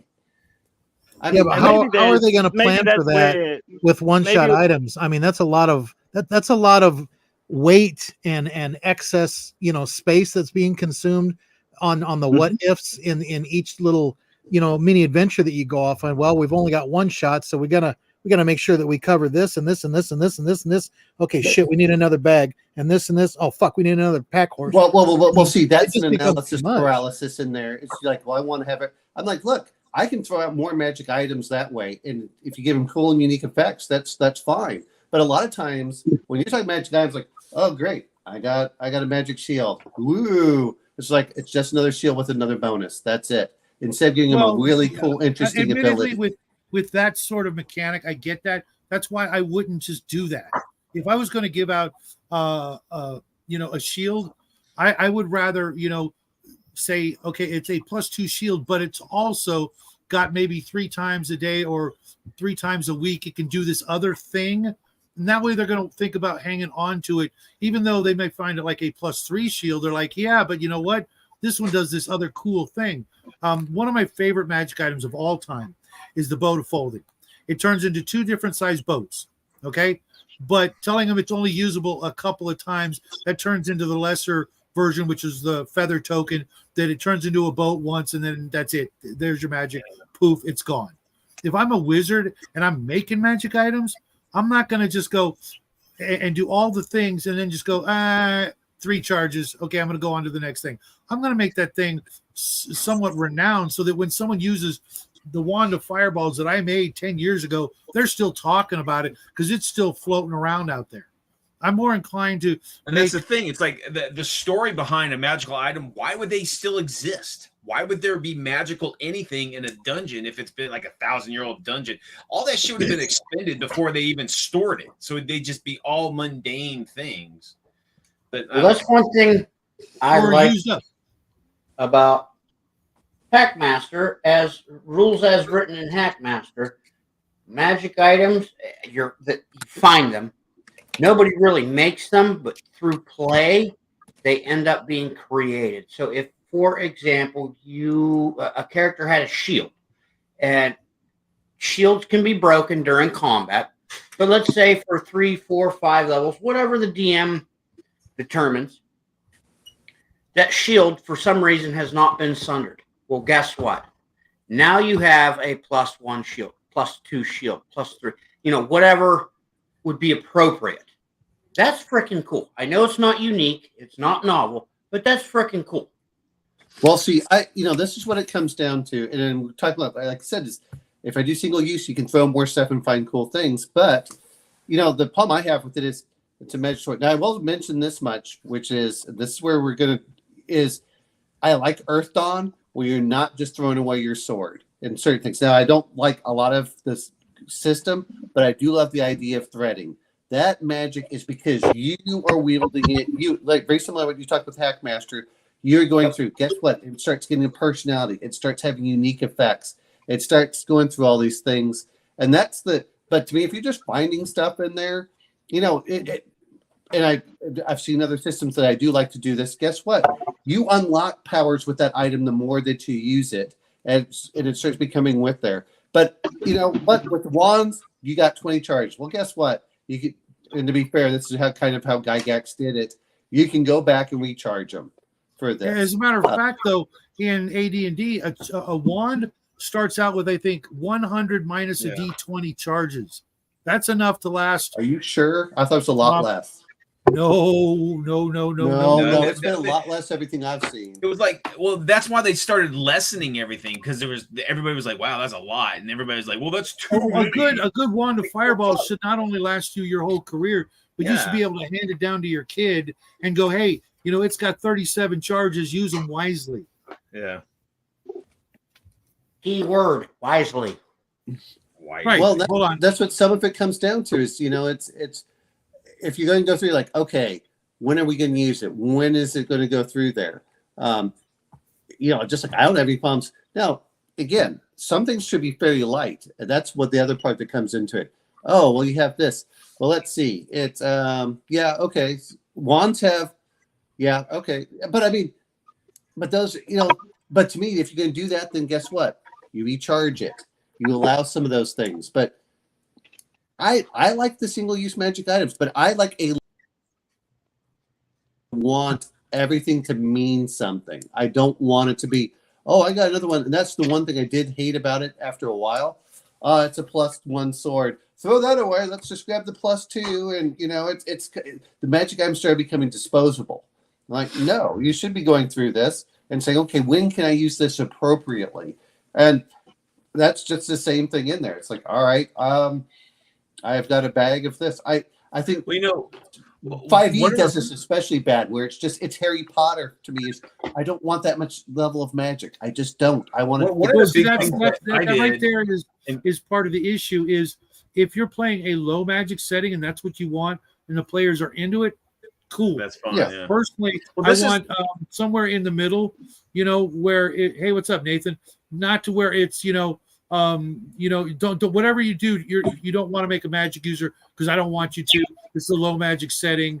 Anybody who runs a magic user wants to be that freaking dude on the mountain raining down lightning and doing the stuff at someday summoning demons or creating things out of thin air, as opposed to the sort of magic user you might find in a Conan movie. Okay. But one of the things that I did to limit, like, everybody having all this fucking magic stuff, because you got to think about if they're, it depends on the story too. It's like if you're going into a lich's you kill a lich and all of his shit's there or whatever. I curse the hell out of everything. Everything's cursed, or everything's like, whatever. And it's that poison, it's that magic poison that what happens is people start to like, they start to like be careful about magic shit. Hold on.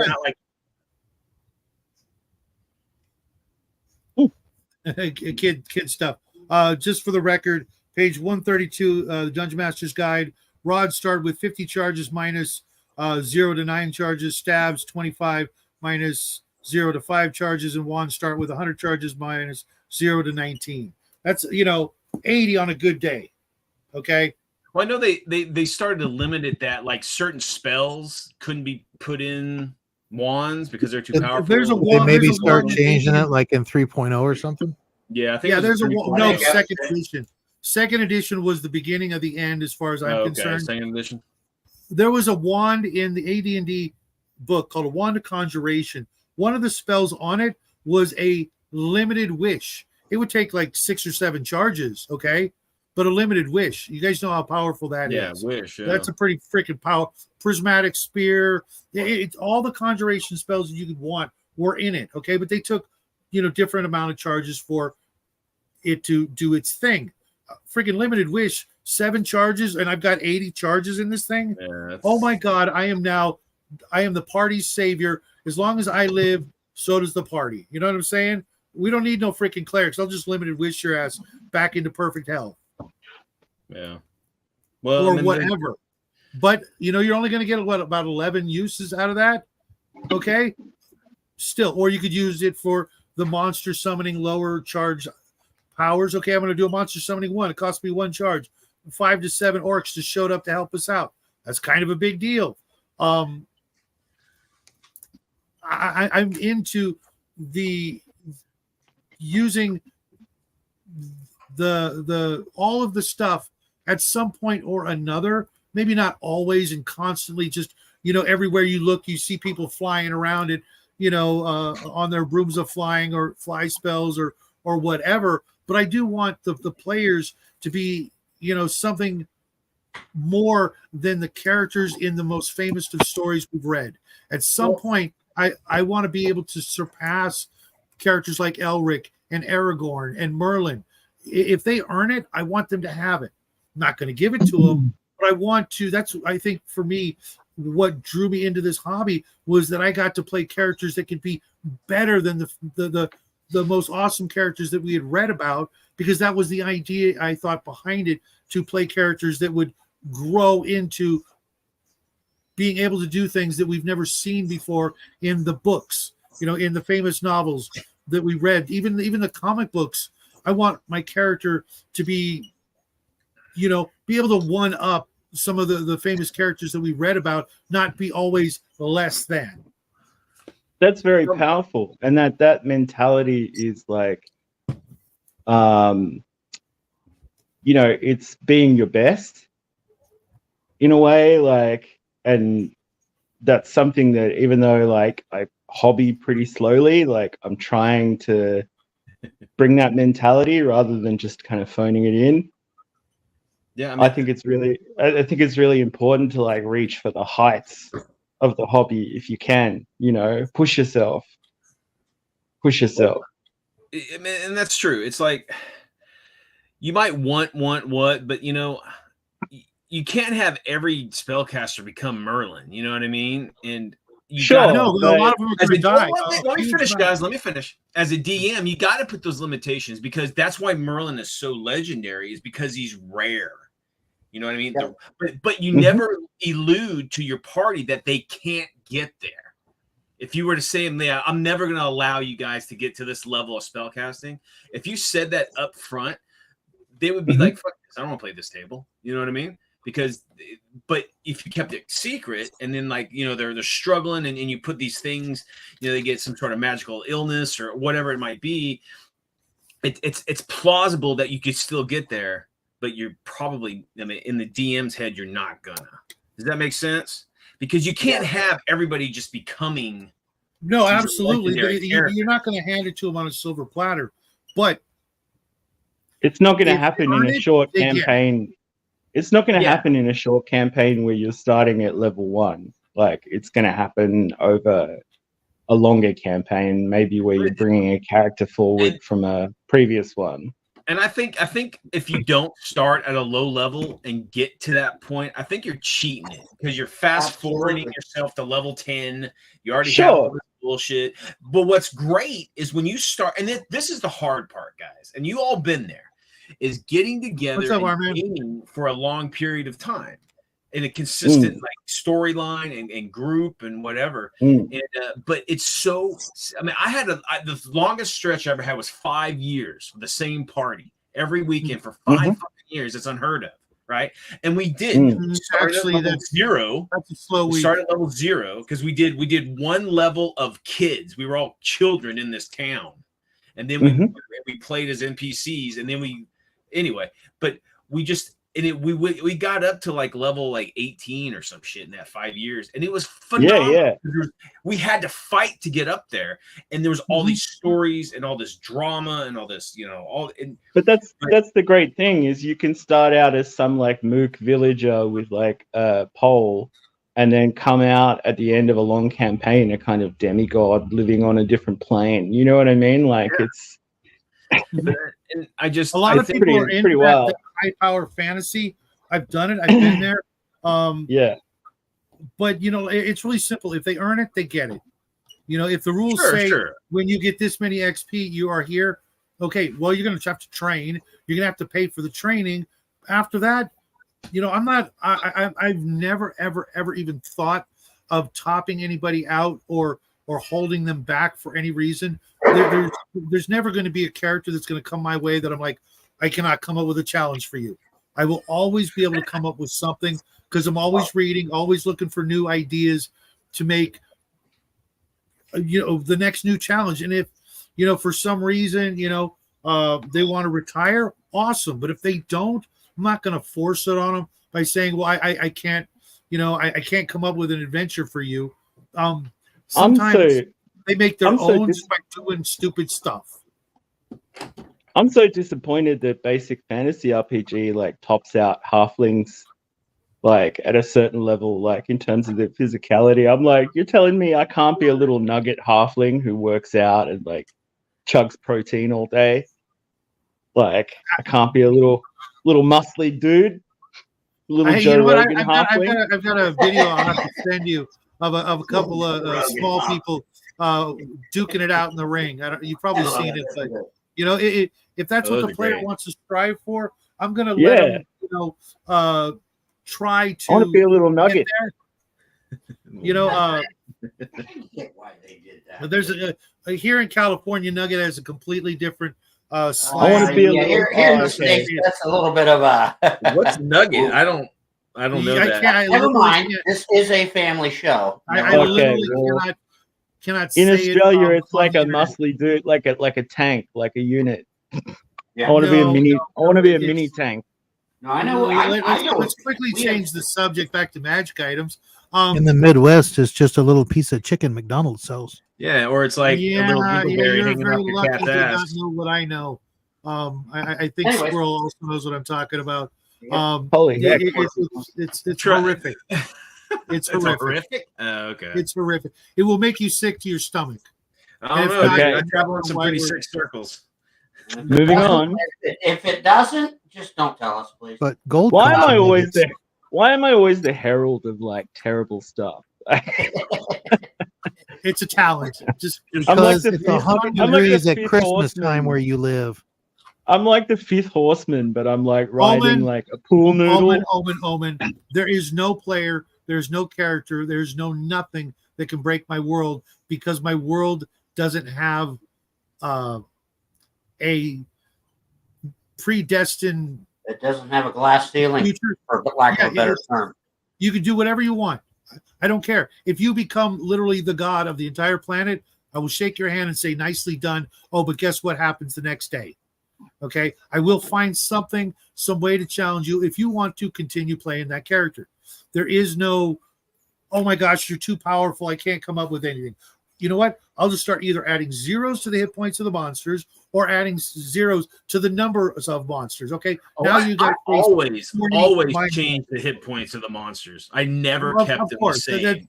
That's a really. Dude, I took a dragon's hit points and I times it by 10 minimum. Yeah, because you got those players. They'll know the hit point range of fucking creatures, and I never gave them hit points ever. I just said you did a square hit against that ogre and cut a piece of chunk out of his skin. No, not even never hit points. Never. Correct. They have access to all the information if they want. I think that's the big issue that I've been hearing in the last couple of years, getting to know all the various YouTubers and players and DMs out there, is that there comes this point where the players are just too powerful. I cut my teeth on superhero games, and that really taught me that there's no such thing. I mean, Superman and Batman have been in comic books for really close to 100 years, and they keep on the story. Unless it's a low fantasy setting, which I'm totally okay with. Like, why not take it to like Dragon Ball Z level where you're just hovering, yelling out challenges to each other, on the astral plane. Like my power is infinite. What's up, Bo? Hey, Bo. Hello, Bo. Right. So running superhero games taught me to always be ready to one up, and then right off the bat, think about it like villains and vigilantes or champions. You're already starting out with characters who can lift the freaking Volkswagen and throw it. Yep. Okay, what if that character got dimensionally portaled to a fantasy world and bullets are just bouncing off him and arrows? Okay, you know what? I could still come up with a challenge. Superman, the most god-awful, super-powered character of all time, still to this day has like 4 or 5 different comic books, and he's constantly having things challenge him. Maybe it's not always in physical combat, but let's remember, physical combat is not the end-all, be-all of this hobby in these games. How many of us have been in games that lasted 6-8 hours with no combat, and we still had a great time? Yep. Who's been in physical combat that lasted really more than like 5 punches? Or 5 kicks? Or 5 bullets. 5 kicks, they hurt. Not so much, but these things going off, definitely more than 5 or 6. Nothing to report. Sorry, Bo. You want to pop in? I'll throw in the link. When I was running these superhero games, everybody had a weakness, okay? And the players have a weakness. They're the fighter, okay? Well, maybe you could go by the saving throw table and look at what is their saving throw that they're the weakest against, and go, oh, you don't do so well against magic, do you? Well, guess what? I need you to go into this dungeon, and it's full of magic users. Sure, they're all going to have 15, 30 hit points, but there's going to be 40 of them in different rooms. I don't do that because it's not organic to the story. No, I'm using these really simplistic, ideas of, to start it rolling. Get your mind thinking, you want to challenge the players? Well, what will challenge the players? Well, when my characters started to get like really powerful, they can defeat pretty much everything. But what happened was the story, the kingdoms around them that were like employing them or whatever, they started to sweat it, because all of a sudden you got these guys that can overpower them. So they started like, okay, you need to come into our influence and be part of our organization or kingdom, because you're getting a little bit, you can't just do what you want. I'm still the king. And then you said kingdoms started like going against them, right? Hiring, they at times, though, they became the monsters of the kingdom because you got so fucking powerful that they were afraid that you were just going to do whatever the fuck you wanted to do. You know what I mean? Mm-hmm. Mm-hmm. And so next thing you know, the people that employed you were the people hiring other people to try to take you out. It was weird. It was fun. It was fun though. Very fun. Exactly. There are, I like to call it as the Jimmy Olsen syndrome. Okay. So you're super powerful, but maybe your best friend or your lover or your child, well, they're not. What are you doing to protect them when you're out adventuring? How are you, making sure your other interests besides what you're carrying around with you as the murder hobo, do you even have any of those? Well, I You know, start that's the bringing thing, those it's like- in as they play and making sure that they always have these attachments and these interests that can, you can come at them from the side instead of coming at them straight on with a sword and monsters. You challenge them with things that are coming at them from the side, just as Jimmy Olsen and Lois Lane were always an Achilles heel to Superman. Well, that's You why might That Jimmy Olsen, it's like I'll be calling out him after being like, "Look, man, we can't be friends. You're just unlucky, dude. Like, you're cursed." Weak, man. Your karma's not cool. You're a He's liability. just like, you just attract trouble, man. Like, sorry. Shit, no, that was Lois Lane, dude. Like in the golden age, Lois Lane was always getting into shit, and the Superman Like didn't Lois. favor.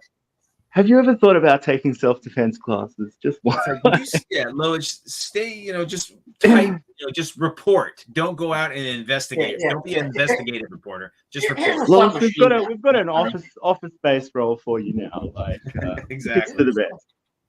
submachine gun and a hand grenade before you leave the house. Yeah, no doubt. But like, we're talking about magic, because I play Weird World War II, I have superheroes and magic in my wargaming, right? So, like on the battlefield, like in my game, when like a guy gets killed, he doesn't just vanish off the table. He's not taken off the fucking table. He's laid over as dead, right? And then you can pilfer the body, you can do whatever. Well, sometimes magical shit can come into play, and in my mechanics of magic is that you got to have the skill. It's not easy. Magic isn't easy. Right, you have to know what to fucking do for it to do something. Sure. Right. So, and then sometimes if that thing, whatever it is, the whiz bang is, it just, if it's like it just radiates magic, whatever, it can be harmful to the person just being around it. Drives them crazy. That's why I'm like really big into like the Lovecraftian kind of magic, whereas there's always a cost. The cost isn't about learning it and taking the time to study. It's the mental cost. It's the physical reward. Yeah, the risk versus the reward. That's right. And then like in my game, you don't have super high magic casters that aren't like some sort of demigod, like some creature. Like humans burn out. They just fucking burn out. They just like they use this magic for so long, or it's so powerful, they eventually just burn themselves out. And there are a lot of in AD&D, there were a lot of spells that would aid you as a magic user, and casting some of those upper level magics would aid you. And as a magic user, already starting out around 40 or 50 years old, as soon as you hit, I think 40, you can instantly lose a strength and a con point, a dex maybe, just for doing that. Suddenly your AC goes down. You're not getting that bonus hit point if you go up a level. Your saves are a little less and things like that. But like for me, I've seen all the sort of Lovecraftian magic that you talk about, but that wasn't a part of AD&D or D&D. Yeah, you're right. It's a completely different mentality. And I'm okay with playing a game like that if I know I'm going into it. But I like to say I play rules as written, even though nobody does. If you take out one, you've suddenly homebrewed it. One little rule change, you've homebrewed it. So let's move past that. But I like aim for like 90%. Aim for 90% if you can. Right. Like, because even the addition of a new rule without having play test the crap out of it, like when people try to bring in crit tables for games that aren't designed for crits and fumbles, because the original crit and fumble rules made by Arduin, there were reasons why those worked, and I'm not going to go into it here, but bringing in new rules is just as bad as taking out rules. But when it comes to magic, everything that I use, there's always a counter to it. There's always a DM workaround, or you know what? How about this one? The players succeed. Okay, that does not affect me the way it does a lot of other people. A lot of people get emotionally involved and start getting upset that the players are doing so well. Not this guy. Why? Because I want them to get to the point where they're fighting, like I said in my earlier video, the rare and unique monsters. I want them to go fight a Remoraz or a dragon turtle or some of these bigger monsters. Hell, even a Tyrannosaurus Rex could destroy an entire party in like 3 melee rounds. Okay, roll the hit. There should be hit. highs and lows. You know what I mean? Because that's Exactly. like what a good It's adventure okay has. for the players to succeed and be on top of the world, just so that the next adventure you can bring them down a notch. And trust me, the players, once they get to a certain point, any little thing that goes, doesn't go their way is going to be devastating to them way more than you planned. They're going to be like, oh no, woe was me. You know what? And it could be just a little thing, but they're going to overreact. People invest in it. Yeah, it's great. I've noticed that. The highs and the lows. Bring it all in. Let them experience it all. Because if you're doing it right, characters are going to die. If you're doing it wrong, then they're all going to live forever and ever, happily ever after, ruling the world. If you start heading down that path, you've made some mistakes along the way. But it's not too late to throw in, some cabal of liches or of undead that they finally uncovered, and now that they've been discovered, this whole freaking union of vampires and liches and wraiths and skeleton warriors are now hunting them everywhere they go. Well, yeah, and because they've gotten so big. That's right. You get the bigger bads because your rep is growing and your power is growing, and then they're like, oh shit. So what you're saying is you're a killer DM. I still want the opportunity to become like a halfling barbarian warlord, like a little Joe Rogan with little chicken legs and a little horn helmet. Taking psychotropic drugs and shit. Yeah, eating mushrooms in my mushroom cave. I try to keep some realism. Grandma, that's hardcore. That's like Necronomicon kind of shit you're talking. Sure. Like Squirrel, you want to say something? Like cure what? No, go ahead. Let Bo let Brian talk. Oh, I was just saying, I tried to keep it somewhat real. Like I put limitations on like curing, like cure light wounds and all that kind of shit. It was wounds. It wasn't poison. It wasn't like if you were getting damage from poison, that shit didn't work. You couldn't just cure light wounds on the damage that poison was creating. Okay. And then I would say after a while, certain things wouldn't work. You start your body starts to build like an antibody against these kind of spells. So it's against what, magic? Yeah. Like cure light wound didn't work anymore because your body's become acclimated to that or something like that, become immune to it. Like an antibiotic resistance. Like spell resistance. Yeah, like a spell resistance almost. And then it's like, okay, shit, now I got to do cure moderate wounds is the only one that works, or cure severe wounds is the only spell that works now for some reason. And I got to say that in my lore, like demi-humans have more innate magic, but actual humans have more capacity for magic in the long run. But go on. Go ahead. Still wanted to say something? Well, you were saying, get to the point of the characters and they rule the kingdoms happily ever after, whatever. Well, I mean, come on. It's a neat twist. Yeah, you guys made it. You ruling. No one died, blah, blah, blah. We'll put these characters over here. They're ruling these kingdoms. Oh, and your next set of characters? Yeah, you're out to stop these others. Yeah, you have to go kill your past characters because they've gotten out of control. They've become tyrannical. I don't like any of those ideas when it comes to healing. Healing is what keeps my players in the game. Well, that's okay. So that becomes the crutch, though. Shadow. I'm okay with that. That's why I did that. I'd be more inclined to say you're in an area where magic just doesn't work than say, because if I'm going to say that cure light wounds don't work on them, then my players would instantly go, oh, so magic missiles don't work against us either. It's a first level spell, and why don't we get bonuses or immunities? It just sounds like you're trying to dick us over, to keep us from healing.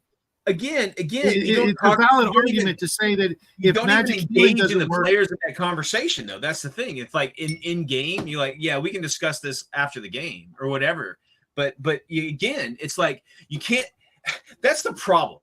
You're going off the mechanics of the rules. You're fine-tuning it. You're living off the crutch that magic gives you. You're not role-playing anymore. You're playing the mechanics. That's why you got to throw this shit out there. Nope, can't use it anymore. I don't know why. you're immune to cure light wounds. Or maybe even, as an example, of just riffing off of what you're saying, cure light wounds. Yeah, it doesn't seem to work that well, if at all. Yeah, you don't tell them. You don't cast a cure. You don't use cure magic on yourself for a month, and guess what? It works like it should again. Or you don't even tell them that. They're just like, "Why is that?" Yeah, but you see what I'm getting at. I do. And that's what I did. I didn't tell them. Yeah, that doesn't work anymore on you. Now, one of them did some sort of like, he was having problems. He's like, "This is bullshit. I can't use half of my, or I can't use my, my cure or whatever." And I'm like, I don't know, dude. Why don't you go talk to a fucking wizard guy? See if maybe he has some inside knowledge about what this might be. The other thing is, on one hand, like throughout history at particular times, like particularly in the ancient period, but even to some extent in the horse and musket period and the high medieval period, people did have really good procedures in place for treating like war wounds and combat wounds. But the flip side of that, and I see this in a lot of modern rule sets, is like sometimes it's unrealistic. Like sometimes you do need some kind of magical. Sometimes you do need some magical healing, because it's like even if I've recovered each time, if I've been shot 6 times, like I'm probably just not going to continue anymore. I'm probably just going to I'm going to give up on this line of work. Yeah. Or it's like, that's the last thing I want is players retiring before what we call retirement age. Like double-digit levels. I agree. Yep. Nope. But again, I want them to go. And here's the other thing: is going back to I want my games to be, not quite high magic, but magic that let's face it, some stories there was like very little. There was so little magic that it could almost be, if you were to play like in a King Arthur type game, all the magic's over here with the characters from the story. There's no other magic. Well, in Tolkien, the majority of the magic is reduced to like siege artillery. Like really, like even though there are a lot of magical limited, even though there are a lot of magical characters, it's almost inferred, like with Gandalf and his fireworks and that sort of thing, that it's almost a kind of alchemical art. Yeah. It has a psychological. The guns of Sauron, or what I inferred from that, they were literally just firing freaking cannons. And you got to realize what these creatures were. They were like fucking like part angel. Gandalf was like a part angel, basically, right? Certainly. So it's like magic in his world was so rare that it was so fantastical when someone saw it, that because it's super rare. And it had a kind of clerical.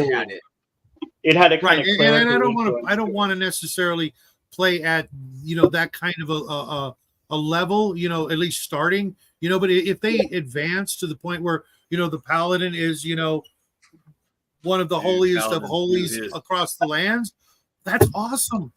I know I haven't read a lot of modern fantasy, but I've read a considerable amount up until about 20 years ago, and most of the games that I've been in were better than most of the novels I've read. Okay, even to some extent, Tolkien. I would rather read stories of some of the games I've been in, as in Dungeon Mastered or played. If someone else wrote it and just told me back the story, that would be more exciting and more interesting than a lot of the novels that I've read over the years. But that's all we've got, and I like to think that we can make better stories through our games after the fact than some of the best writers out there, because I like to think that I hang out with some pretty unique individuals out there with a great understanding of fantasy and science fiction,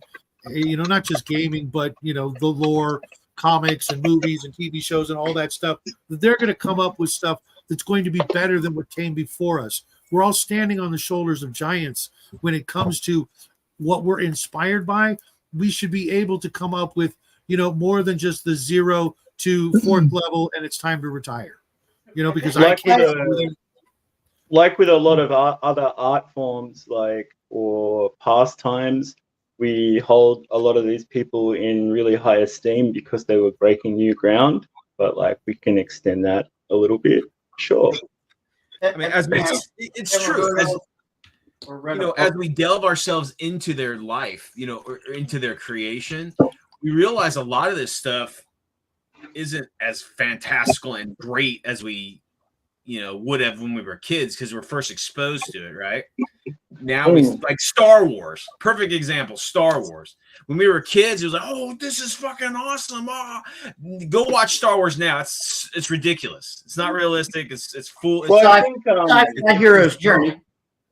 I think the fan base needs to take some responsibility and like be willing to leave a little bit of mystery and some like unfinished threads in some of these stories, because the constant hunger for like more properties, more spin-offs, more sequels instead of new stories means that all this stuff gets watered down, like and all those loose ends that created mystery. I mean, look at Doctor Who. It's like he used to be such a mysterious character.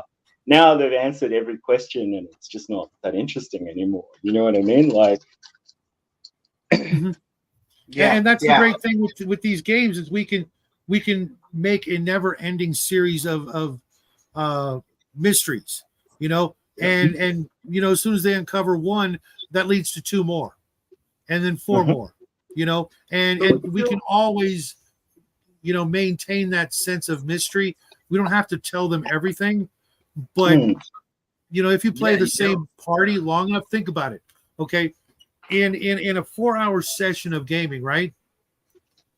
That could translate to a 2-hour movie or a 1-hour TV show, could it not? And then over the course of a year, you've created enough lore and story, action and adventure to outdo any series of books out there. Well, it's like I think for me personally, the hardest thing about being the DM is being quiet, is not telling these guys that you love, that you want to play with, about all the things that are going to happen, that are coming your way, right? Because you have all this, like, you put all your heart and your energy in these games, and there's so much wonder and awesomeness in it, right? But you can't tell them. Right, you can't say anything because it won't be wonderful and wondrous if they know what's going to come up. So that's the hardest thing with me, is just keeping quiet about the awesome shit that's coming up. But then there's that, like, I mean, they're kind of stalling here, and it's like, guys, if you just get through this part, the next part is going to be phenomenal. You can't really say that. You know what I mean? Nope. Or it loses. You can after the game session. You can, assuage their fears or worries, or, use the old, a lot of people don't like hearing it, but I'll say it. It's like, trust me, guys, nobody wants to hear that because they always assume you're lying. Encouragement. I got you. I mean, I get you.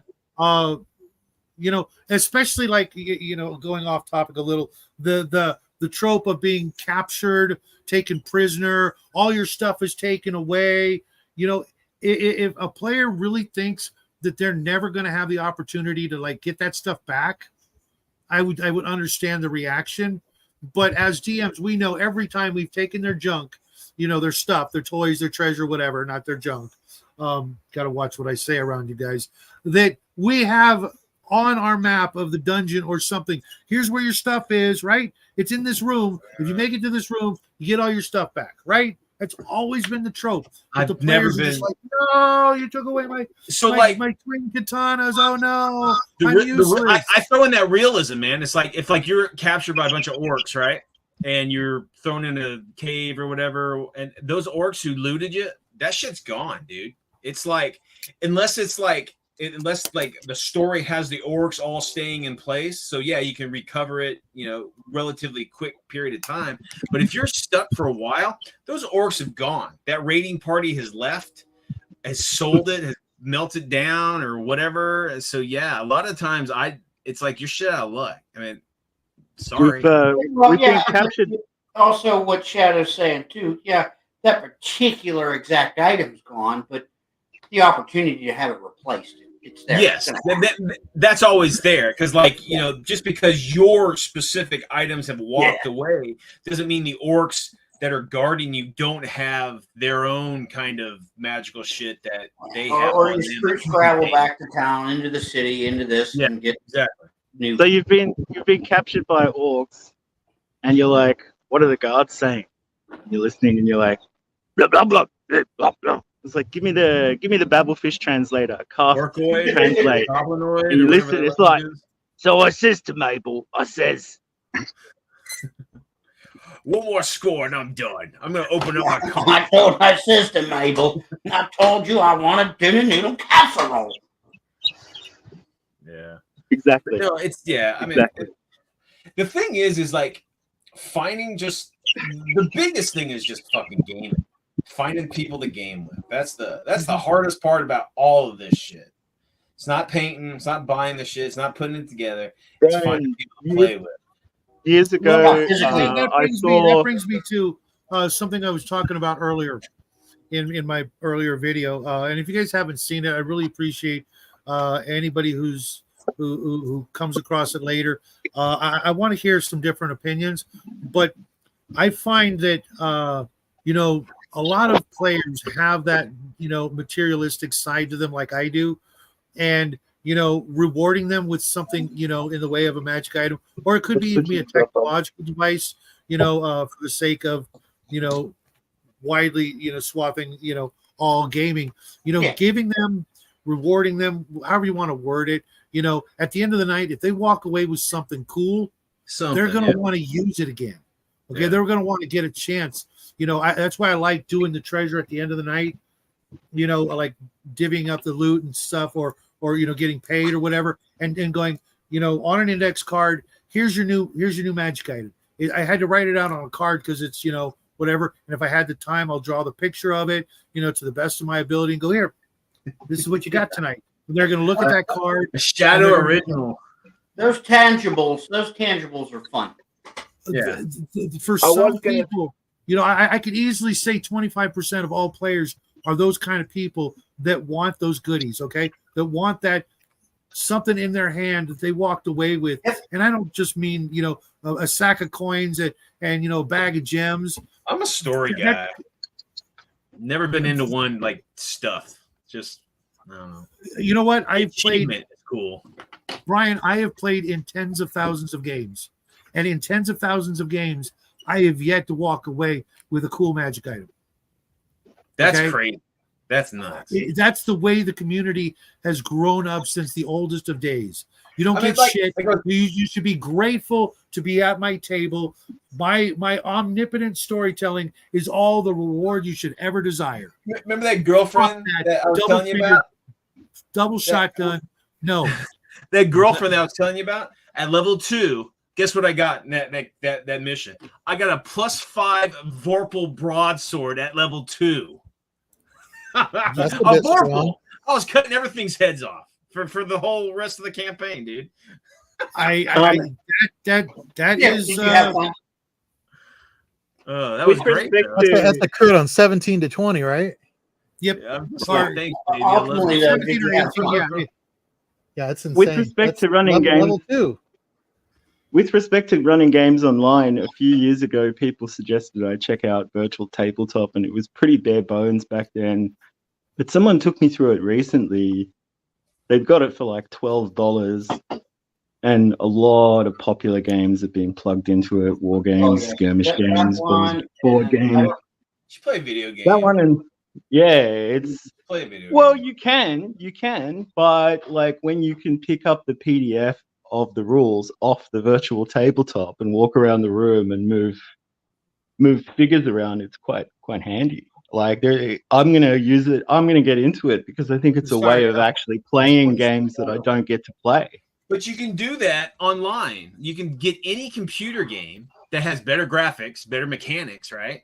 And you can play with real people. You play with you can play with real people. You can talk to them. You can like fuck with each other as you're playing. That's all in. The tabletop. I don't think that virtual tabletop's ever gonna be what they want it to be because people will just play video games.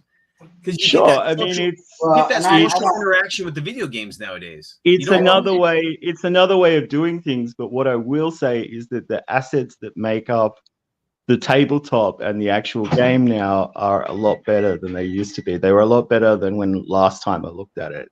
Hi, Raven. You know what I Raven. mean? Like way better. Yeah, but see, like Brian, every game is a story, okay? And making the story good should be second nature. And there's nothing new under the sun when it comes to stories. The 10 or 7 or whatever, plots to a story. After, half a dozen games, you've probably run, or adventures, let's say, you've probably run through the gamut of them. What makes them different, one of the things you can't find anywhere else in most of the games, or I should say stories out there, is something tangible. Excalibur. When we think of Elric, we think of one thing. We think of Stormbringer. We think of what it would be like to have Stormbringer in our hands, and all of the good and bad that came along with it. Would we be able to handle it? Would we be able to do things differently? Would we have come to a different conclusion at the end of the book? That's a really hardcore example, because anybody who's read Elric knows what happens, and it doesn't end well for literally anybody. But it's rare because I very rarely emulate somebody. Want to emulate somebody else in my role play. It's so weird. I don't think that way at all. I don't. It's just whether you just think play that in a way or different not, way. You've done it. I don't. You've done it, yeah, but you've rewritten hundreds of stories. I'd rather at least know what I'm emulating than accidentally do something and then accidentally, like recreate an entire story. Someone's like, you just told us the Rift War saga, and I'm like, huh? What's that? I like.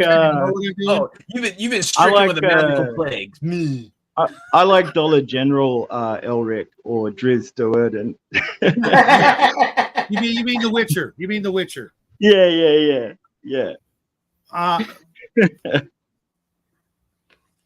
Anyway, with that, I'm going to leave you guys because Ree's about to have some lunch, and I've been in for a couple of hours, so it's getting worries. very hot here. We'll be here for another You guys don't have minutes. air conditioning in Australia? Is that not? Yeah, but I'm down an there old yet? man. I don't run that stuff. All right. Well, I hope you and Ree like what I'm sending to you. It's more for you than her, but I wasn't going to leave her out, and hopefully appreciate it won't melt. Hopefully. All right, appreciate it. See ya. Enjoy your day, brother. Bye, guys. I didn't know that. Angry Tabletop. Welcome to the show, Holy Diver. You want to pop in? Holy Diver changed his name. I did not know that. Yeah. But I don't it's know, fitting. man. That's pretty close to Angry Video Game Nerd. Come on, Diver. I know you're more original than that shit. Come on, dude.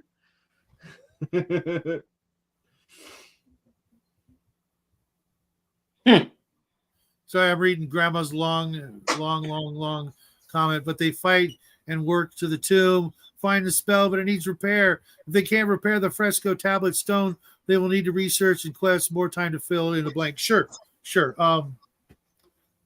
Just and I'm not saying go all Monty Hall. That's my style. I have no problem doing handing out crap tons of treasure. Why? Because it lets me then throw more cool stuff at them. We know that in like Dungeons and Dragons, for example, you're not going to throw a horde of vampires at a first level party, but I won't hesitate to do that to a 10th level party.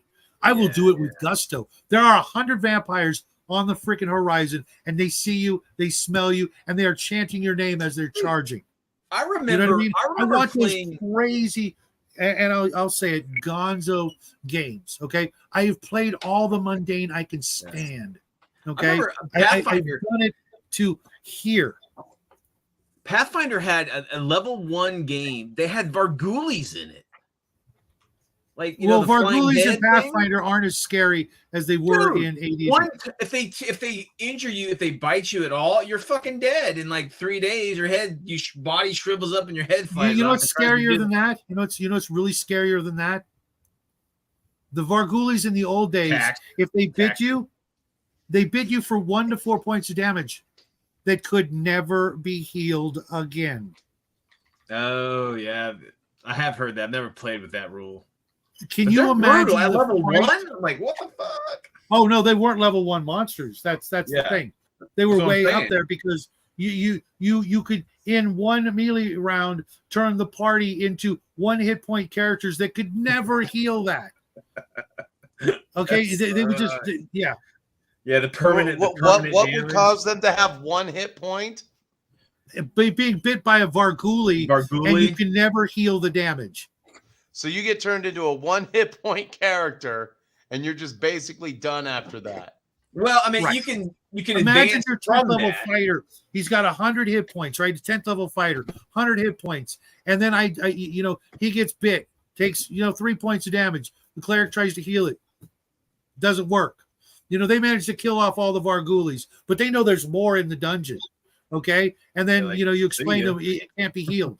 Well, I got a wish ring. It won't work. I'm doing you the solid. You don't waste your wish on it. I'm doing you the favor. Varghuli wounds can never be healed. Period. Full stop.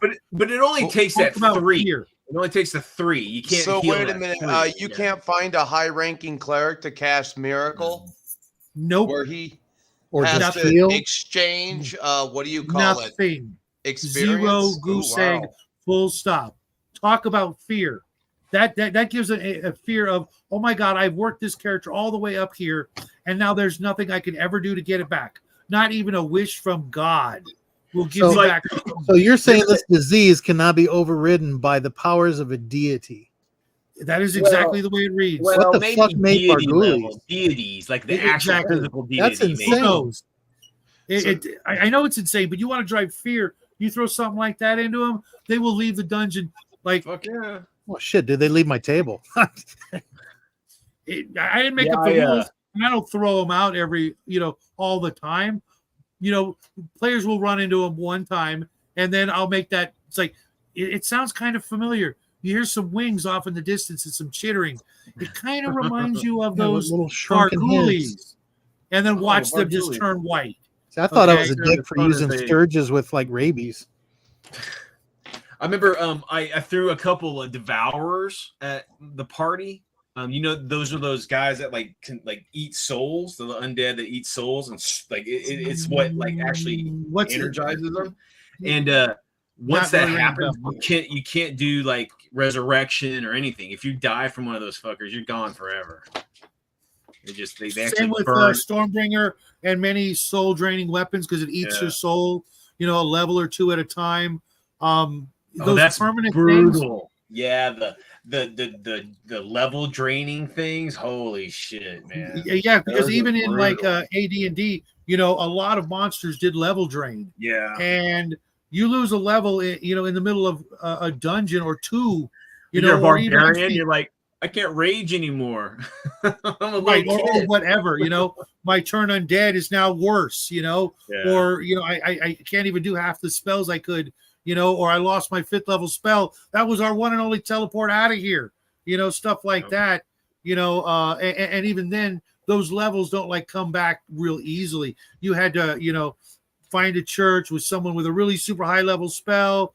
Level drain is one of the most devastating things, but you won't do that against a 1st, 2nd, 3rd, 4th level party. Maybe a white, really scared with one white, shambling after him, but once you get to 10th, 15th level, it's like, oh hell yeah, I'm breaking out all the undead.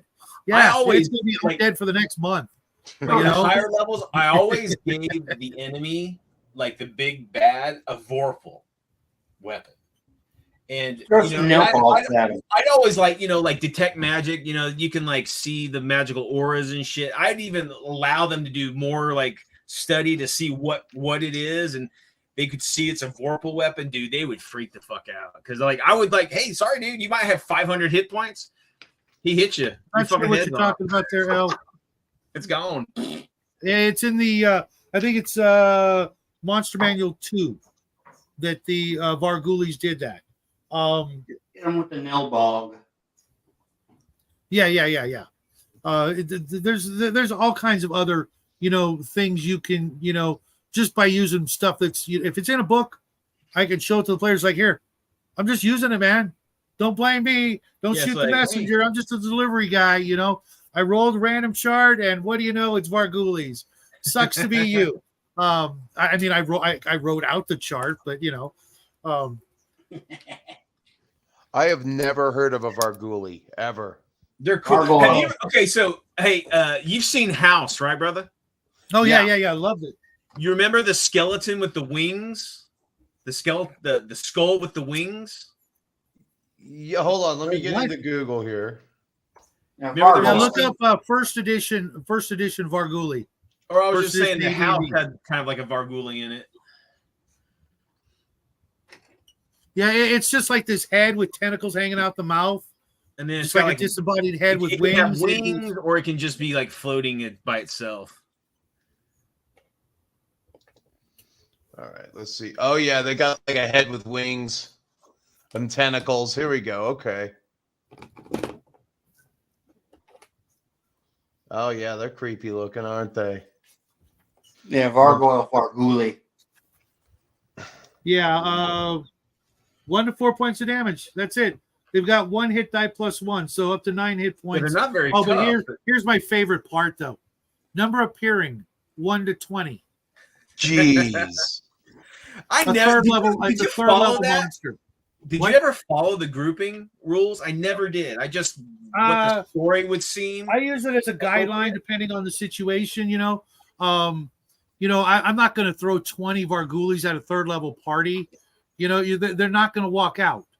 They're just Yeah, not. but I mean, let's say it's in a haunted house, right? That's been haunted for 20 years. I would say maybe 1 or 2, not like 20. Because why would there be 20 Vargul? They don't reproduce. It's just the one floating around from whatever victim. Well, maybe they do. Maybe when you get reduced to 0, that's what They happens. don't, Your they don't head flops. reproduce. They don't reproduce. They're Well, it created doesn't by say that in my themselves. book. Huh? It doesn't say that in my book. They says that they reproduce, It doesn't say they do or don't. but it doesn't say they do. Right. DM's prerogative. This is one of those or maybe- conversations I talked about on a Holy Diver show. Bugbears don't have balls. Well, how do they reproduce? Oh, point taken. They lay eggs. Or maybe they're an alchemical creation. Speaking of bugbears, I don't recall this being canon in D&D, AD&D, whatever, but a neat take Hackmaster does with bugbears is the males. They steal human children because that's what turns the females on so that they can breed. It's like the succubi, like the succubi and the incubi. I mean, they're kind of they kind of like the younger ones. They bring the children to feed to the females, and that gets them ready Nice to back. breed. 10 to 20. Yeah.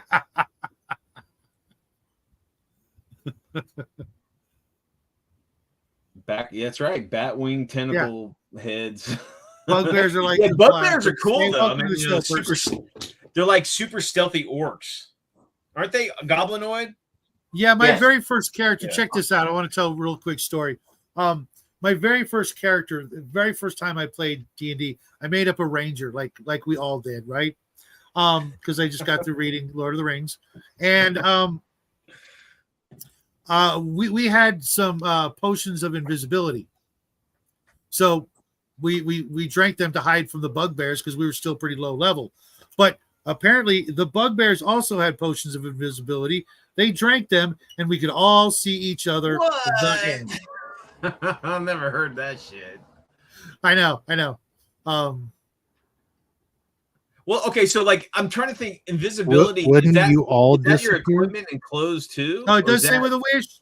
That's wussy stuff there, Al. Maybe I missed that. It's been a long time since I ran Vargulis because I've been, trying to be a nicer person. But if a wish will do it, okay, how many? All of them? Well, you wait till And- you get done being bit, and then you just make one wish. That's why I Right. question because But you got a party of 6 players and they've all lost 20 hit points. Miracle is one of the most powerful spells in the game, but I think it's a very high cost and experience to perform. Yeah, like it has a bunch of components that are really expensive, aren't they? Like I think it's like the guy who's going to if you find a paladin a cleric that's capable, or capable of casting Miracle, you're asking him to basically go down like 4 levels. That's one thing. Like, a lot of people always forget to do, like inexperienced players, is the component aspect to spells. You know, Always pay attention to components. Because sometimes you need those component pieces to the spell, and a lot of people don't. And and that's like, I have the spell component pouch. Bullshit. That shit runs out, man. You got to go buy some more shit or something.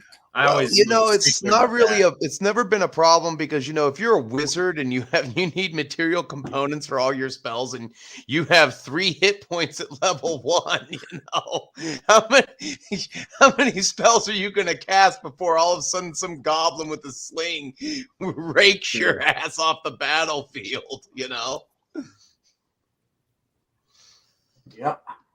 Fans be fan. Look, we're totally like, this is the kind of conversation that like would get like younger selves of us our asses kicked, or they try to. I've had jocks try to kick my ass back talking like this. They didn't.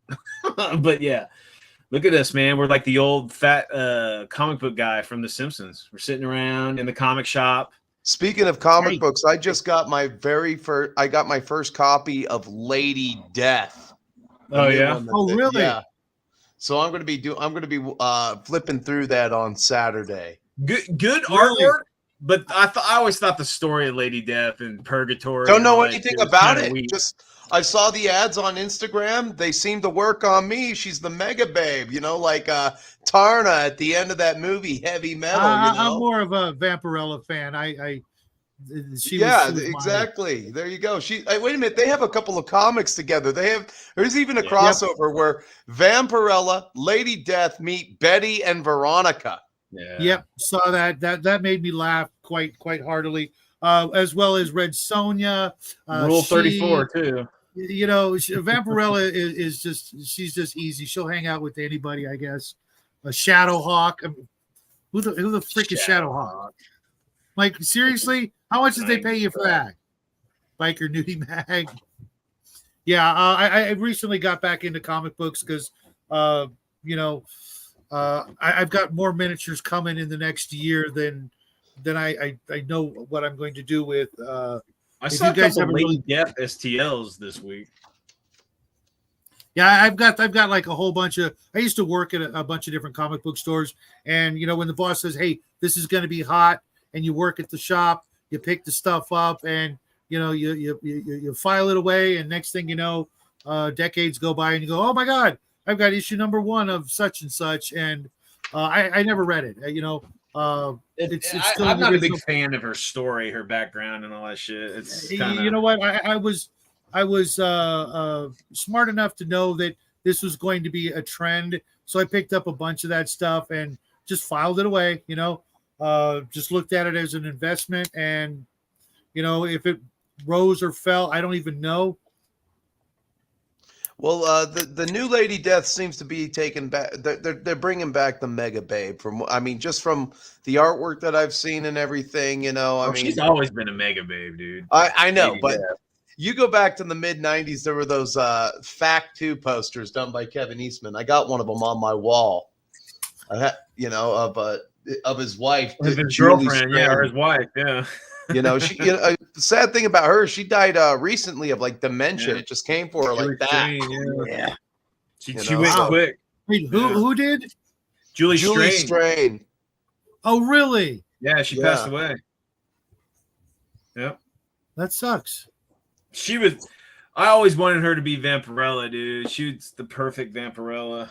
She's I too think big to be Vampirella. She could, she was an Amazon. It was hilarious. Was hot, that's man. the Mega Babe. Going. Mm-hmm. More of a She-Hulk type, you think? Yeah, back when She-Hulk was attractive. All those like Davis Sequeira movies he did, like the Babes and the Bullets and the whatever. She was in a bunch of those. She was always like the bad Gen 13, that henchwoman. sort of nonsense. Yeah, like Hard Ticket Hawaii and all that shit. Those are great. She was always like the big Amazonian thug, the lieutenant to the main bad guy.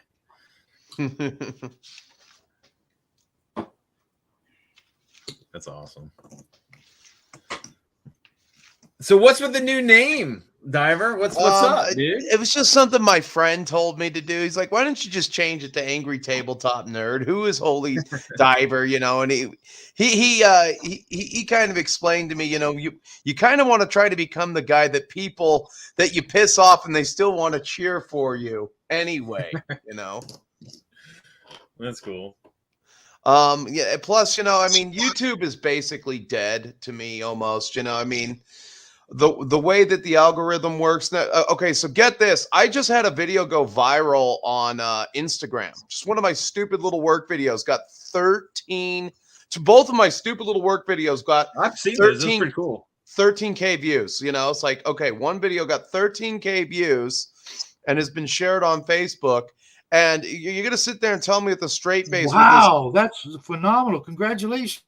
thank you. With this draconian as Zuckerberg is on like politics or whatever, or algorithmic suppression, I can go viral on Meta, but I can't go viral on YouTube.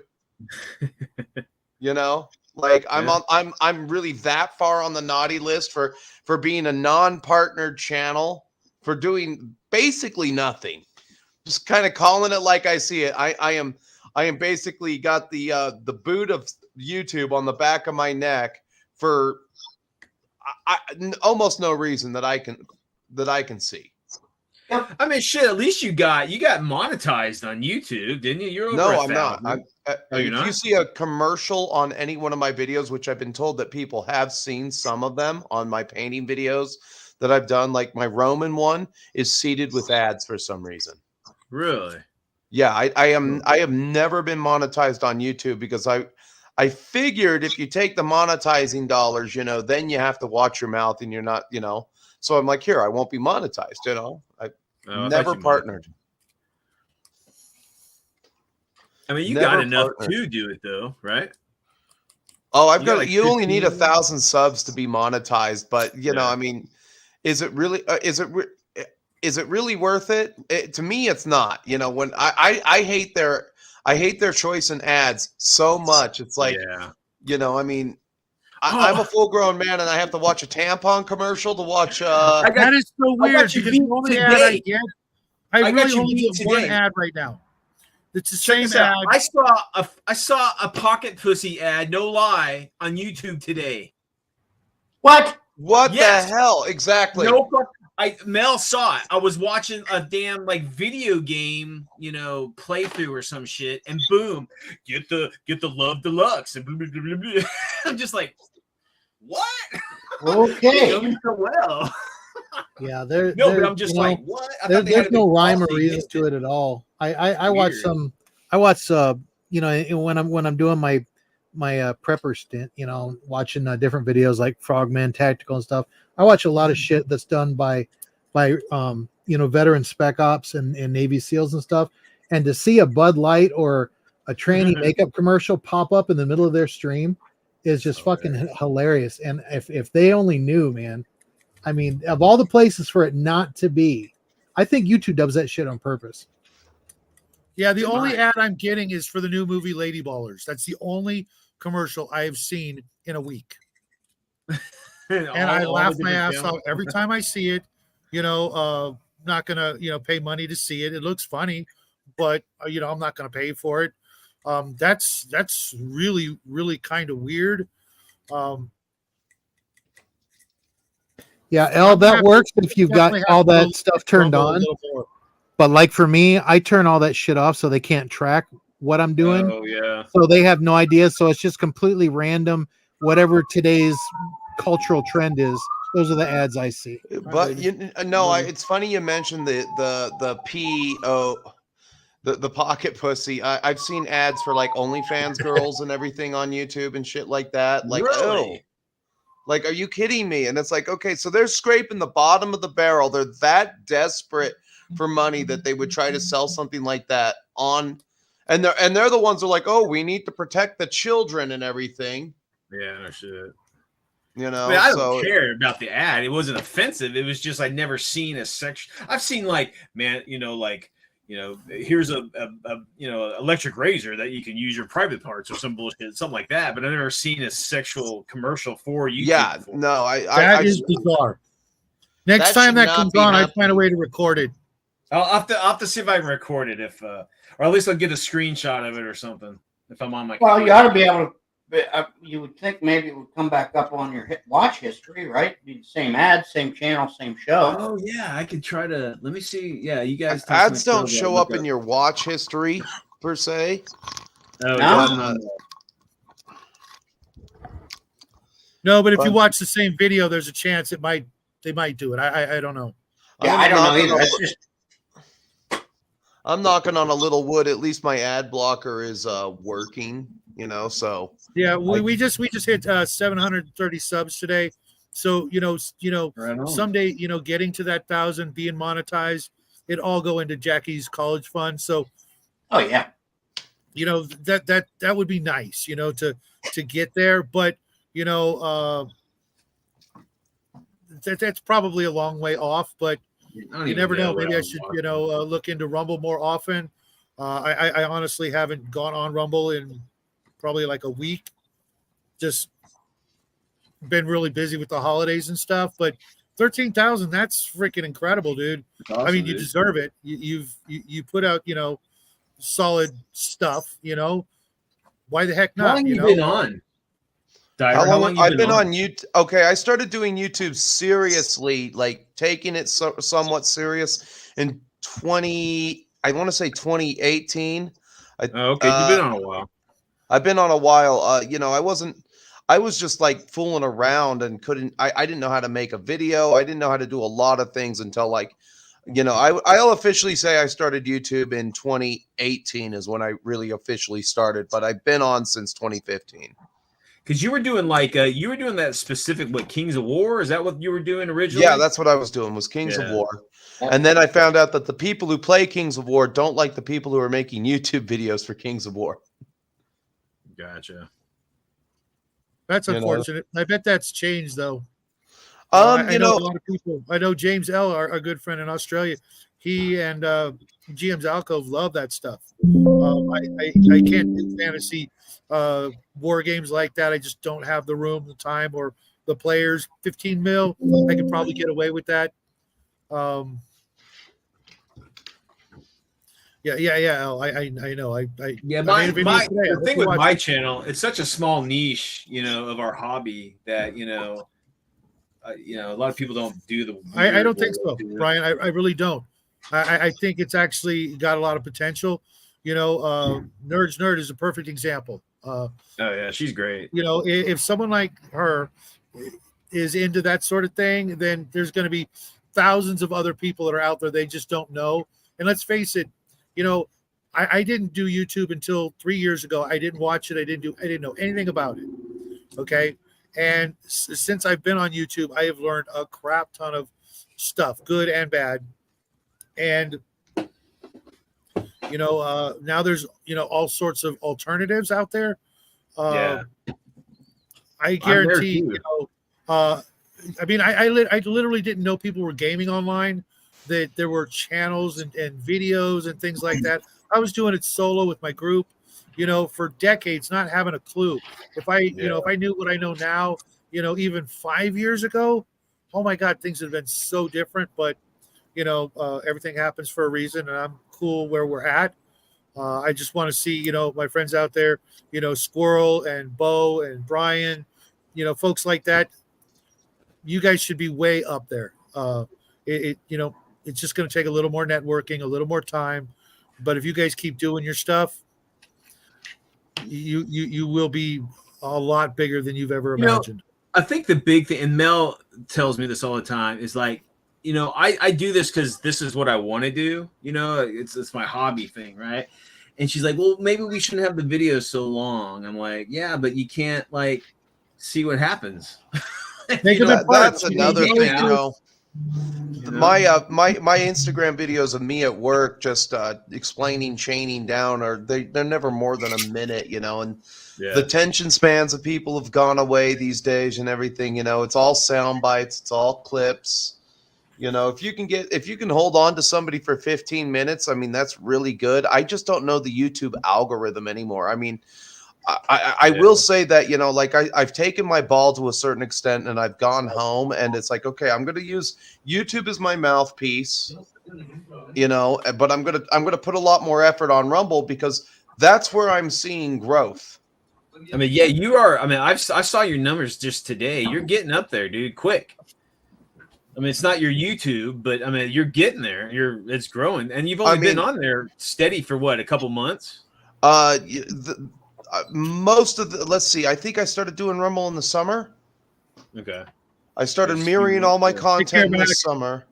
And then thanks for hanging out and playing along, Mac. You guys joined on. Whenever you guys try to put up a video, I always make sure I like it and I leave a comment on your Rumble channels because right now what we're doing as gamers is we have the chance to set the algorithm for this kind of stuff. And so that's really huge, you know, because none of the big channels are going to bother with Rumble. They've already got the favoritism from YouTube at being at the top of the search queue. Yeah. For any video that they make. I think that's part of the problem. Well, you know, there is a lot of bias on YouTube from the top down. You know, they like what they like and they don't want certain things on. Well, I mean, that might change because didn't Google just get hit with a massive lawsuit? Like they lost something for the search like suppression on their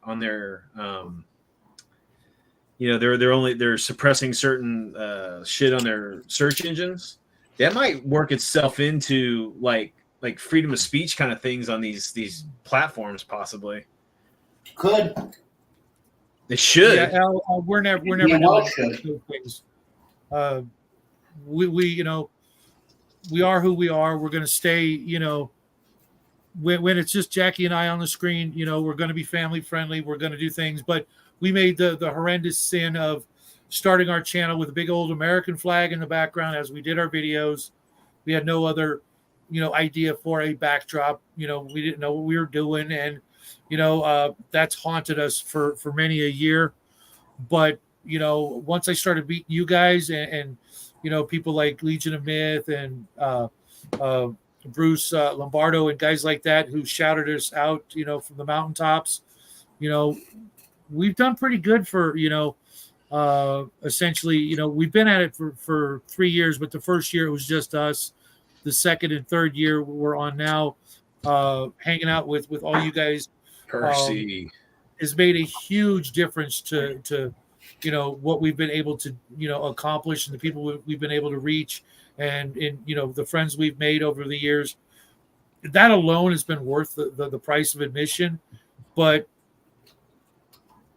you know, if Rumble's gonna treat, you know, folks better without any, you know, preconceived notions or not even, you know, literally caring, you know, what you're talking about, they seem to be more interested in how many people you're talking to as opposed to, you know, what you're talking about. You know, that makes more sense, you know, as a business model. You know, if there are 100,000 people that want to watch Brian's channel, why would you stop them? Why would that just the thing? It's like it's good business. It's not, but that's not what we're in. We're in like I would okay. So I'm paying for what do you call it, premium, so that I can stream. That's $10 a month on Rumble, and so you know that's why I have to kind of give Rumble priority. I'll give them priority. I would do the same thing on YouTube if they just take their boot off the back of my neck. You know, I mean, I would pay for the upkeep of my site. I've been there long enough. You know, and I'd say that's fair. Okay, you want me to pay for my rent on the server? It's fine. I'd pay for it, but you need to let people come to me organically again. You know, I mean, I'm not even asking for much. It's like, okay, if I do one live stream, how about you give me one subscriber? You know, just one measly subscriber. I don't know. I mean, again, these are companies that run off of politics, not out of profit. But I think it's changing. I think. Yeah, like El said with the antitrust monopoly suit to Epic, I think, you know, things could look better in the new year. But But again, what are they gonna fine them? Here, we're gonna fine you $50,000. Okay. Well, Owen here says Rumble is required to follow certain rules, else they can be sued as defrauding investors. Oh, it's like a. Well, it's an antitrust, and they have shareholders and stockholders. Those people want to make money, and they probably don't care how. YouTube publicly traded in it. You should. Yeah, that, Google's a Diver. publicly traded company, though I wouldn't buy in the tech sector. It's the tech sector has like way too high of initial buy-in. I mean, I just got my what do you call it, dividends from the tobacco companies. I'll take those as long as they pay out for 4 times a year. Hey, Holy, you've got a question. What are your thumbnails and video titles like? That's where many people fail. Oh, I fail miserably. I have gotten slightly better. Like if you look at my what do you call it? Like my recent thumbnails, I think the one I did for Sweet Home was really good. But I have no Photoshop skills whatsoever. I really fail on that regard to do a all thumbnail. I ever do is go into YouTube Studio and click the edit button and edit the picture, and they give me 3 choices, and invariably I find one that's satisfying, for what I want, especially if Jackie's in the mix, then there's always a really good picture of Jackie, and I'm like, cool, done deal. Unless it's something, like we're doing a game review or something and we want a really good picture of the box. But even then, if we found that if we just hold the box up, for a little bit longer than necessary in front of the camera, it'll be one of the possible thumbnails that we can choose. YouTube Studio has actually been very helpful, especially when putting in the tags and things like that, which I didn't even know about. You need to get some editing software, bro, so you can use that. You got a great intro song, but you need to edit that into. Yeah, I'm working on that. I need to find it from the original message that it was sent to, and Omenal shall be returning. I need to find that, and then I can integrate it into the StreamYard setup so that it'll play through there instead of through my little tablet speaker. Yeah. But we've always been home movies. We were, our lack of production quality is, or so we've been told, part of the charm of what we do. We don't want to get all super professional. Overproduced. Take away overproduced. Yeah, overproduced. That's because you want to remain authentic. Right. That's what we've done. That's what we've been. We could easily make another channel and do other things.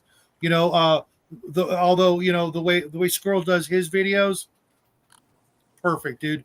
I don't think I've ever missed a single one of them. The shorts, whatever he does, it's perfect. His videos are absolutely perfect in every way. From the music to the content. If you guys aren't subscribed to Squirrel Hermit, what are you doing with your life? I don't think I've seen any of your. I don't think I've seen any of your videos, Herman. I'll have to check that out. Yeah, check them out. They're fun. So nothing too serious, nothing too complicated. Just good old fashioned everything you'd want from a fellow gamer. Who he's got his his niche, the things that he likes, and that reminds me, Squirrel. A friend of mine supposedly is a cousin to the creator of Harn. I remember you saying something about that. And I'm trying to. It takes forever for me to be able to actually hang out with him and talk about it. And he says he hasn't talked to his cousin in like 30 years, so it's kind of weird, trying to do something. But I've got an angle, and if I can introduce you to him, etc., I'm absolutely going to do it. I don't know squat about Harn, and it's actually on my shopping list for next year. I got kind of a nice raise this year coming over the course of next year, and it's something that I can at least look into. I'll just do like one video and then leave it back to you, brother. But I figure all's fair, and if it's as good as you say, I'd be remiss in not checking it out. Isn't Harn basically the setting for Rollmaster, or am I off on that? No, it's not the setting for Rollmaster. It's such a the setting itself, you could any rule set. You could Oh, use. okay. I was just thinking that I thought it was Iron Crown Enterprise that did it. That's why I could be off. No, Columbia Games. Okay. Hey, Diver, what are we supposed to call you now? Nerd? Just call me Diver. That's fine. If the old schoolers want to call me Diver, that's fine. I just wanted to, I never, Holy Diver was just kind of a placeholder because I did, and then I found out Angry Tabletop Nerd wasn't taken. I'm like, nobody took this. Nobody. There are no Angry Tabletop Nerds out there. I didn't know what I was going to call my channel for the longest time. I suffered because of that too. I mean, it's not like I was. He died in 2008. I'm told. Who? The creator of Harn. I'm Yeah, gonna. so Elle was talking about I have every Monday I have my the shit on my table, and the title in itself is blocking or whatever. But that's me. Well, you can always put this stuff on my table. It's not. That's so stupid, though. That's not the same. I don't. No. Like You want to be family friendly or not? I'm not. Private, and but that's the problem with Google. Everything needs to be rated G for Google. Thanks, and first and foremost, why would I click the button that says no? It's not for kids. If they did, if they didn't, we all seen that button. Is this for kids? No, I always click no. Yeah, so why does it have to be family friendly? Why aren't there two YouTubes? Well, there kind of is. YouTube for kids is a nasty business. I would not get involved in that whatsoever. Some of the things that are being shown there, and let's face it, my boy's going to be 16 in 6 months. He'll be driving. Next thing you know, he started out doing the show with me when he was 12, I think, and you guys have all watched him grow up, over the years. And, I wouldn't have anything to do with that. Even when we started out, he's like, no, Dad, don't push that button. I'm like, why? It's just you and me. He's like, no. Even at 12, he knew better than to click the YouTube, for kids button. So here's something, just because you mentioned about Rumble. Robert Barnes helped create their investor. Whenever you go public, you have to put down the statement and things. Sure. And part of their statement is limits them is if it's illegal, they can remove it. There's a couple things they can remove, but anything else after that, if they go back on it, they can get sued by their investors. So they're kind of trapped. I don't mean trapped in a bad way. They're trapped into having to be a more free speech platform. It's not perfect, but they're trapped in having to meet that mission statement that they had. Someone brought up a great, you're talking about, this guy had said something about, a lot of these far left nut creators are purposely creating, content or writing movies and comics or whatever that are just to destroy the character, basically, right?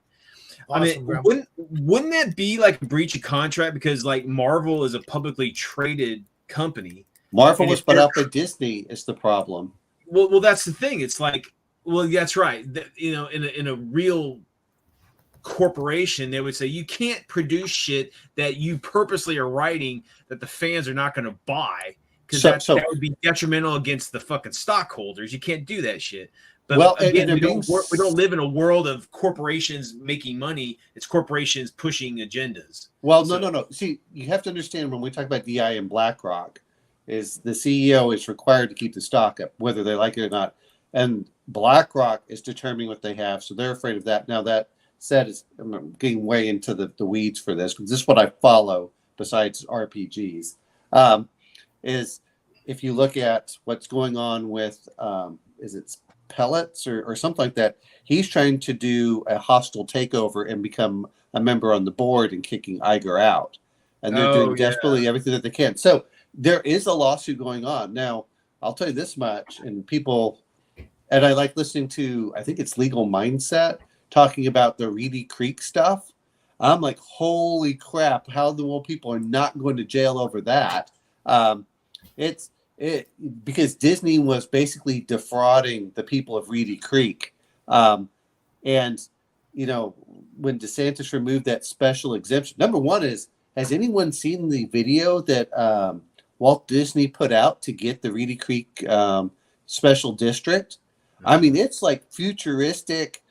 I mean, he had these grand plans, and unfortunately, he died like 6 months after that. But you should see it. It's talking about. He was reading the stuff that there were supposed to be nuclear reactors in there. They were supposed to build an airport that was supposed to have multi-use function. So it wasn't just supposed to be the parks. They were supposed to have apartment complexes, housing. In one section, there were supposed to be businesses. And we're not talking about Walt Disney. We're talking about industrialized businesses out there.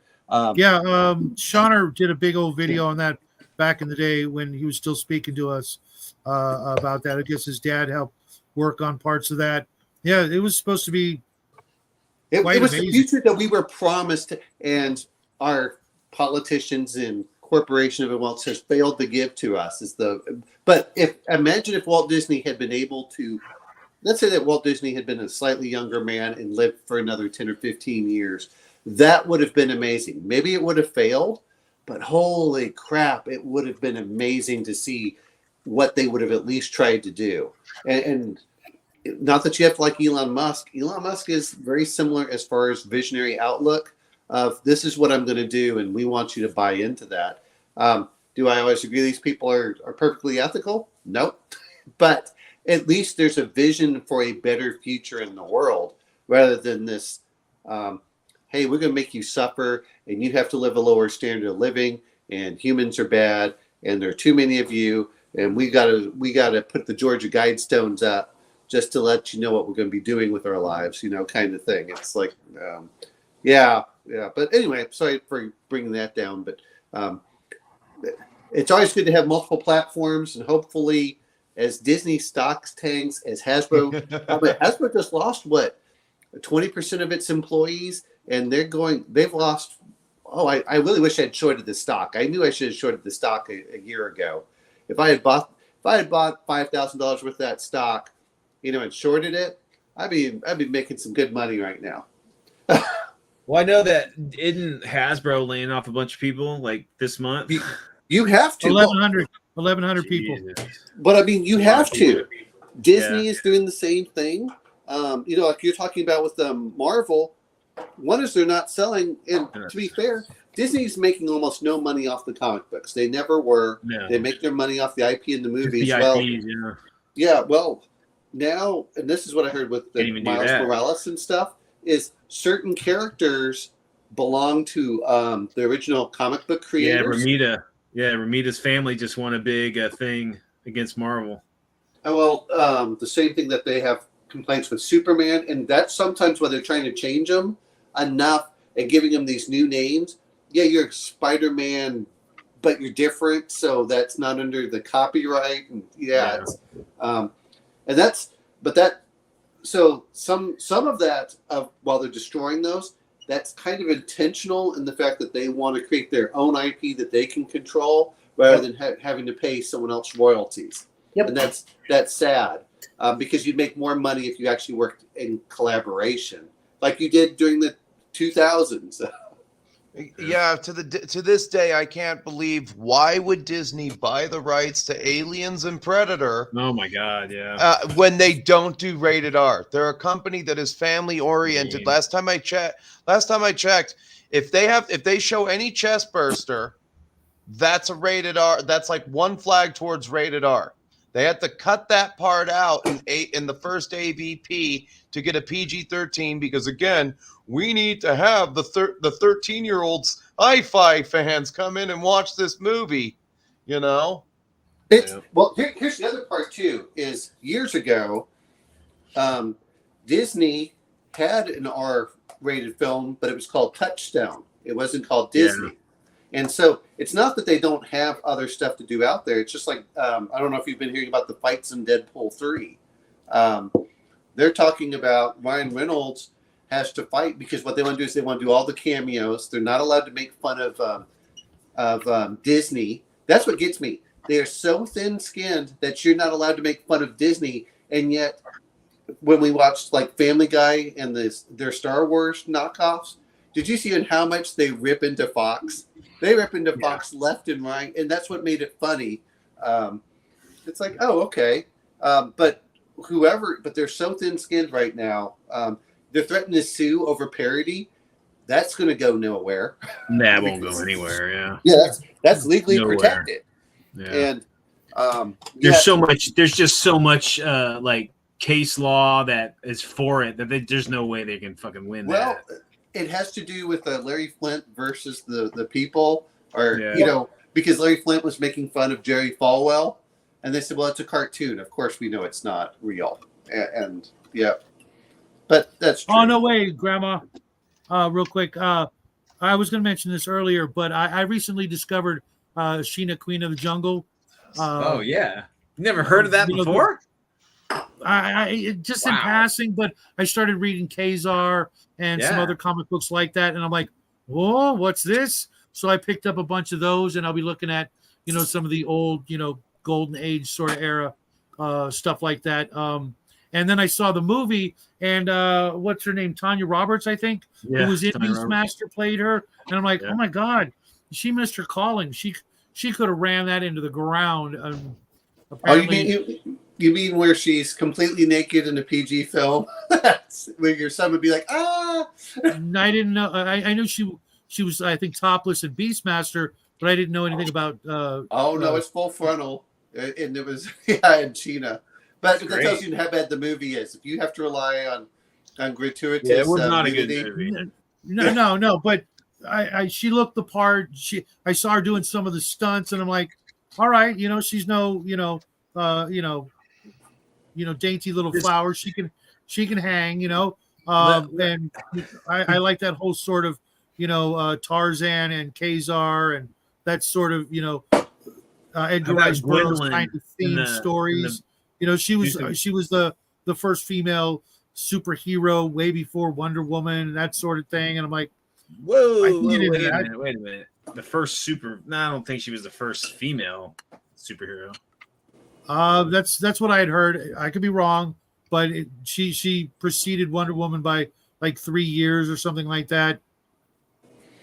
I think it was Phantom Lady was the first. I don't remember. I remember hearing that too. But sometimes the people or YouTubers I listen to, may have their facts off a little bit. Not like none of us have ever done that either. Thanks, Al, on the Nelson Peltz and the Disney stuff. All right, guys, real quick. I'm out. I gotta go. All right. I gotta go to bed. I was about to end the show anyways. I gotta help the boy with homework. Did 3 hours. I would like to readdress the magic item topic maybe next week if you guys are up to it. And a reminder to everybody that Saturday we will be doing the continuation of the non. Oh yeah, we got to make those characters, Brian. Everybody's got to make up an alien character for a sci-fi game without humans. My character's so alien, it's undescribable. I'll pull the Lovecraftian bullshit. It's so mad that I could not even describe it.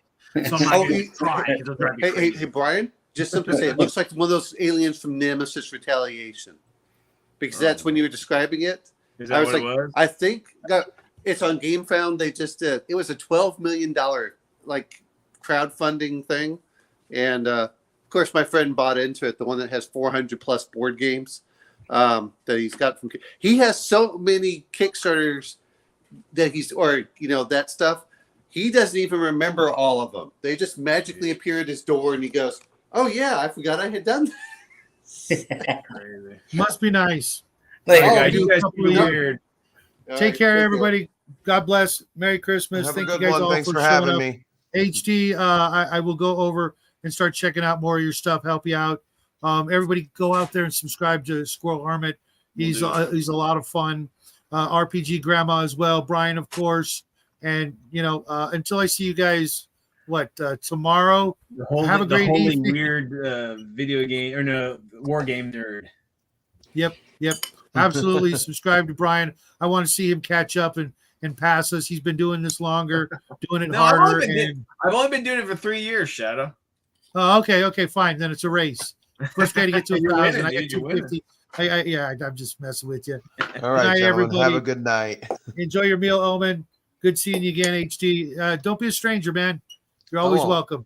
Everybody else, love you guys, and happy trails. Gotta eat my brisket here. So